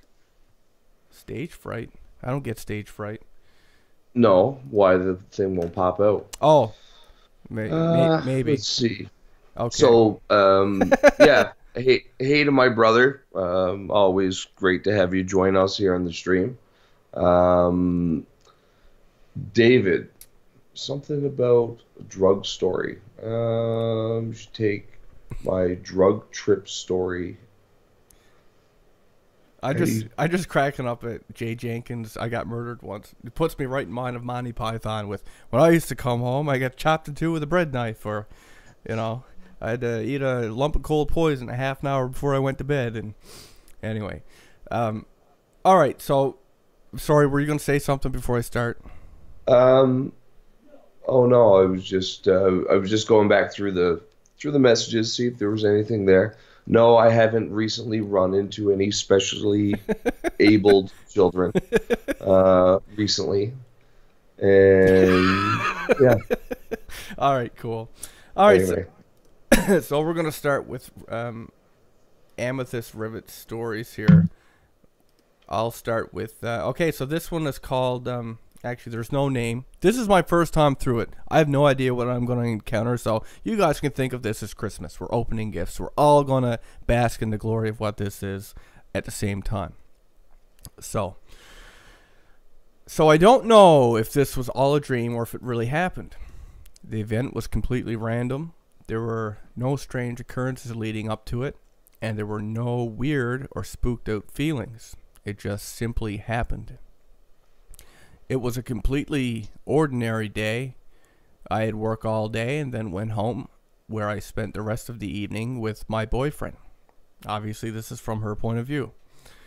After he went home for the night, I got ready for bed. Now, I'm a little odd with my bedtime ritual. I have my laptop hooked up to my TV via HDMI cable so that I can enjoy the internet and my downloaded content through the convenience of a larger screen and better quality speakers. I tend to play the same movie every night when I go to bed. It's comforting and drowns out all the noises that occupy the house at night. Strange noises happen often, and although they can be unsettling at the best of times, it gets annoying that they wake me up so much throughout the night. So I put on the movie and promptly go to bed. It's all normal until I wake up at some point in the night to find my room completely dark. I looked over to see that my TV and laptop had been turned off. Very strange, since you have to get up to turn off either of them. I blinked several times to make sure that I was awake, then reached for my phone that was left to charge next to my bed to see what time it was. Although it was on the charger, it wouldn't light up when I tried to turn it on, and had to press the button several times before it seemed to register what I was doing, and finally lit up. I checked the time, but I don't remember what time it was. I think it must have been around 4 in the morning. I often wake up around that time anyway. I looked back into the darkness of my room and heard my laptop make a beep noise, like it was restarting itself. So that's what I thought it was. My computer was updating and now was restarting. And when I woke up again, it would be on the startup screen. Although that didn't explain the TV. The brand name lights up different colors when it's on or off, but it was completely off, like it was a bizarre dream. And I don't know what relation the dream might have had, if any, to what actually happened. I mean, it's a spooky dream. I guess. But you know, So the bulk of the experience being the strange. well, the interval, right? The fact that she wakes up and that everything is off, and when she wakes up again, it's not just on, like the power went out and came back on, because there was no way that the laptop, it's in the middle of a movie. yeah, it couldn't have like got itself back to where it was. You would have had to log in and all this different kinds of stuff, right? And furthermore, I guess, you know, just to point, just to bring it up, I guess, because she had this, you know, she is trying to, I guess, to see the relevance of what her dream is. I had actually just heard from a fan of ours there the other day about a similar thing, where his dream ended up having, you know, there was a weird part about it that kind of mimicked, you know, when he woke up, real life kind of mimicked part of his dream. And I'll tell him the same thing that, or I'll tell you guys the same thing I told him, is that yes, there are dreams that are precognitive and stuff like that for sure, but dreams are, you know, they're full of symbols and stuff like that. And you know what different scientists have discovered as we sleep is that our brain basically defrags itself like a computer, organizes files, memories, and different things like that, you know, into different, I guess, areas of our brain, optimizing how it works. And when you have these dreams that seem like more than dreams, I often wonder if it's not just, you know, it's seeing the symbols of like our unconscious mind, like things that are picked up during the day or the weeks or the months that we didn't necessarily pick up on, but when we're seeing it in symbol form, it's like we're able to read something from it. Like maybe there's dangers or something that our subconscious mind picked up on that we didn't, and here we are able to pick up on it in a symbolic way while we're sleeping, right? We're able to read into that a little bit. So that's something that's interesting for sure. So that's a very Carl Jung right take on the whole dreaming scenario. Like all these little things that you notice about your home over the course of a month that your brain notices, but you don't consciously recognize. And then you have a dream about your house catching on fire, and your house actually does catch on fire. Right. Because there was faulty wiring. Well, I mean, in regards to the story, I guess, you know, my first go-to thought is some kind of sleepwalking, you know, just either they partially woke up or she partially woke up and turned the video back on or something like that, and that could be fell back asleep. Because I know I've done some weird ass shit in my sleep, especially if I was, you know, drinking heavily right before I went to bed. Like, but I'll, you know, wake up and sleepwalk. And see, I've never done that, but I know that Scramble, and only you and I know who that is. But you know, like he's gotten up in his sleep after drinking, of course, and put his boot in the fridge and went to sleep under someone's coffee table. So yeah, you know, like that shit happens, right? Yeah, sometimes, you know, your brain, that automatic thing that kicks in that stops you from moving while you're sleeping. Yeah. Sometimes that cuts out either because of, you know, drug or alcohol use, or just because, you know, the human body isn't perfect. And you know, that being said, like, while we can be completely ground based here with that, there is something about to be said for having precognitive dreams and stuff. I mean, just as well, it's possible that you know, her mind, her body, or her brain picked up on some kind of external stimuli that influenced the dream that she had. But you know, I can't really explain the wake up in the middle part where everything is off, like, unless, like you said, she got up and turned it on herself, or if she absolutely was aware when she got up and this happened. You know, that's the Twilight Unplugged. But I've learned not to investigate these kinds of things, so I just went back to bed, turning back to my room. I fell back to sleep almost instantly, where I had a creepy dream. I was in a body that was not my own, with a group of people I didn't know, but the person who I was seeing through considered, they were considered friends. We were somewhere that was unfamiliar to us and had decided to venture about the place. The area was wooded but had dirt roads that led into remote houses scattered about the place. We were walking along the main road when an old pickup truck blazed by us, kicking up dirt as it passed, and started to veer off into the hillside road before it stopped, as if to regard us. It started to back up a little like it was going to turn around, and we all became a little scared, completely out of our element. We quickly decided that we would go back where we came, and as I turned around, I checked over my shoulder to see the truck continue down the side road and disappear out of sight. That's when I noticed it. In the middle of the road was a dark mass, so far away that I couldn't tell if it was an animal or human, but I knew it was watching us. I knew it was malevolent. Someone else in the group had spotted the thing too, and screamed. Suddenly, we were all running as fast as we could to get off of the road and back to where our car was. I glanced back over my shoulder, and my heart jumped to my throat as I saw it was chasing after us at inhuman speed. I was terrified, but I looked again, and I saw it was gaining on us, covering the distance to us in too short of a time. Every time I looked back, it was closer, despite our frantic running. We seemed to just be running in place. Even though this thing was gaining on us, I couldn't make out what it was. It was still just this huge black mass. The last I looked back, it was on us. I tried to let out a scream, but I couldn't as it leaped onto me. I woke up startled and looked around my room to find my TV and laptop was on, and the media player was up as if a movie was done playing and now was idle.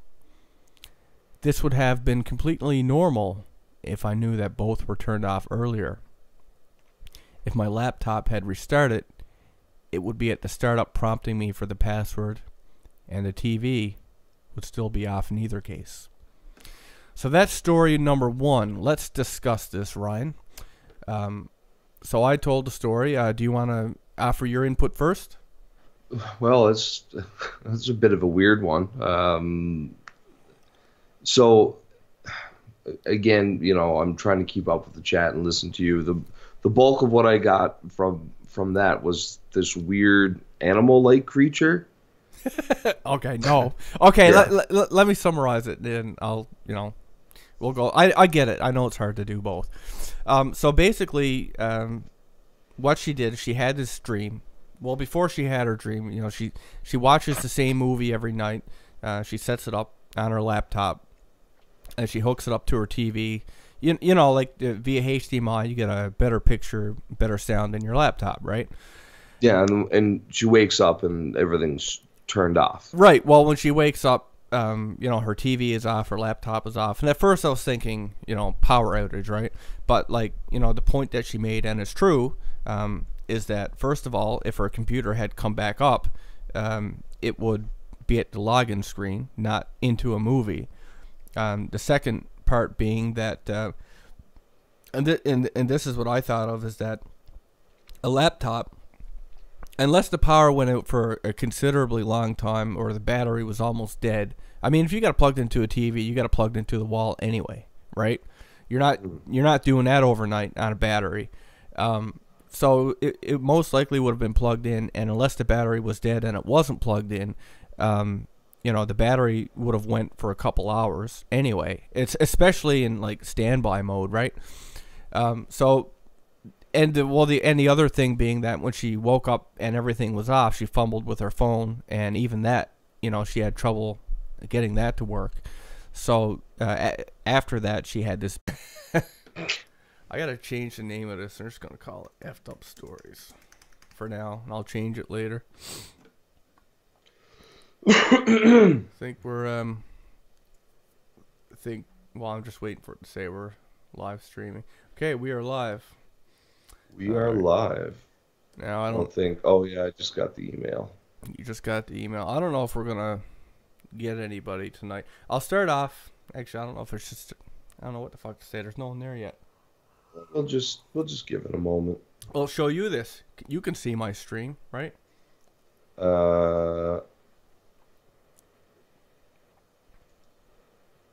I can. Hello, Agent Shadow. See this, Ryan? Wait, no. I'm waiting for it to show up on the screen. This is the mug that Isaac got me for Christmas. Obviously, it wasn't really Isaac. It was Brittany. But hold it up. Oh, fuck. I got well, my your hands covering. covering it, but... World's greatest dad. Oh, yeah. Yeah, you know those aren't true, right? At this time, it is. Hello, everybody. Okay, we got a couple people there. We got Agent Shadow, Flakita, Don Cochran, Thomas Kemp, Storyteller, Josie Lopez. Hello, everybody. I guess I'll start this by just saying that we were going to do this Monday. I'm still sick. I'm living on Tylenol cold, but essentially what it came down to, we were going to do it Wednesday, and then I'm not convinced I'm going to feel any better tomorrow. So, yeah, I just pumped back some meds, and we're going to do this tonight. So, yeah, I mean, it's all up. Hopefully everybody gets their notification, and we get some people in here. But, yeah, so we're going to do some more user submissions. Before we start that, though, we'll do the usual hello, everybody. I am welcome to Effed Up Stories. I'm your host, Will Pender. And I'm your co-host, Ryan Sharpe. And something that I want to just throw out to you guys right now, and you guys can let your wheels turn in your head for a bit. I'd be interested to hear everybody's input later on in the show. Just something that Ryan and I, like we talked about recently. It's going to seem really lame compared to the stories we cover, but because it involves me, I want to know. Basically, I was telling Ryan how the last couple of months, I'd be sitting like downstairs and I'd hear this distinctive, like, I guess a bang upstairs. It sounds exactly like when my cat is on like one of the beds and he jumps off onto the floor. Only my cat would be right next to me in the rec room. And it's become so common over the months that my wife and I regularly just refer to it as like, oh, there's that ghost sound again. And, because like we regularly hear it among some other things that we hear. And so I was mentioning this to Ryan not too long ago. And that's when Ryan told me that he's had the exact same thing happening to him for the past couple of months, which any theory that I had come up with at that point is now moot. Because at first I was thinking, well, maybe the people who owned this house before, maybe they had a dog or something that died, and but Ryan and I having that exact same thing, well, that makes it a little stranger. So you guys just let it turn in your heads a little bit, and later on in the show, if you want to give us, I guess, your thoughts on what you think it is, that would be great. One other thing I want to mention. Something we're going to do, like, it's not going to be every episode or anything like that, but it's just a broadening of, I guess, some of the things that we cover that I'd be interested to hear from you guys.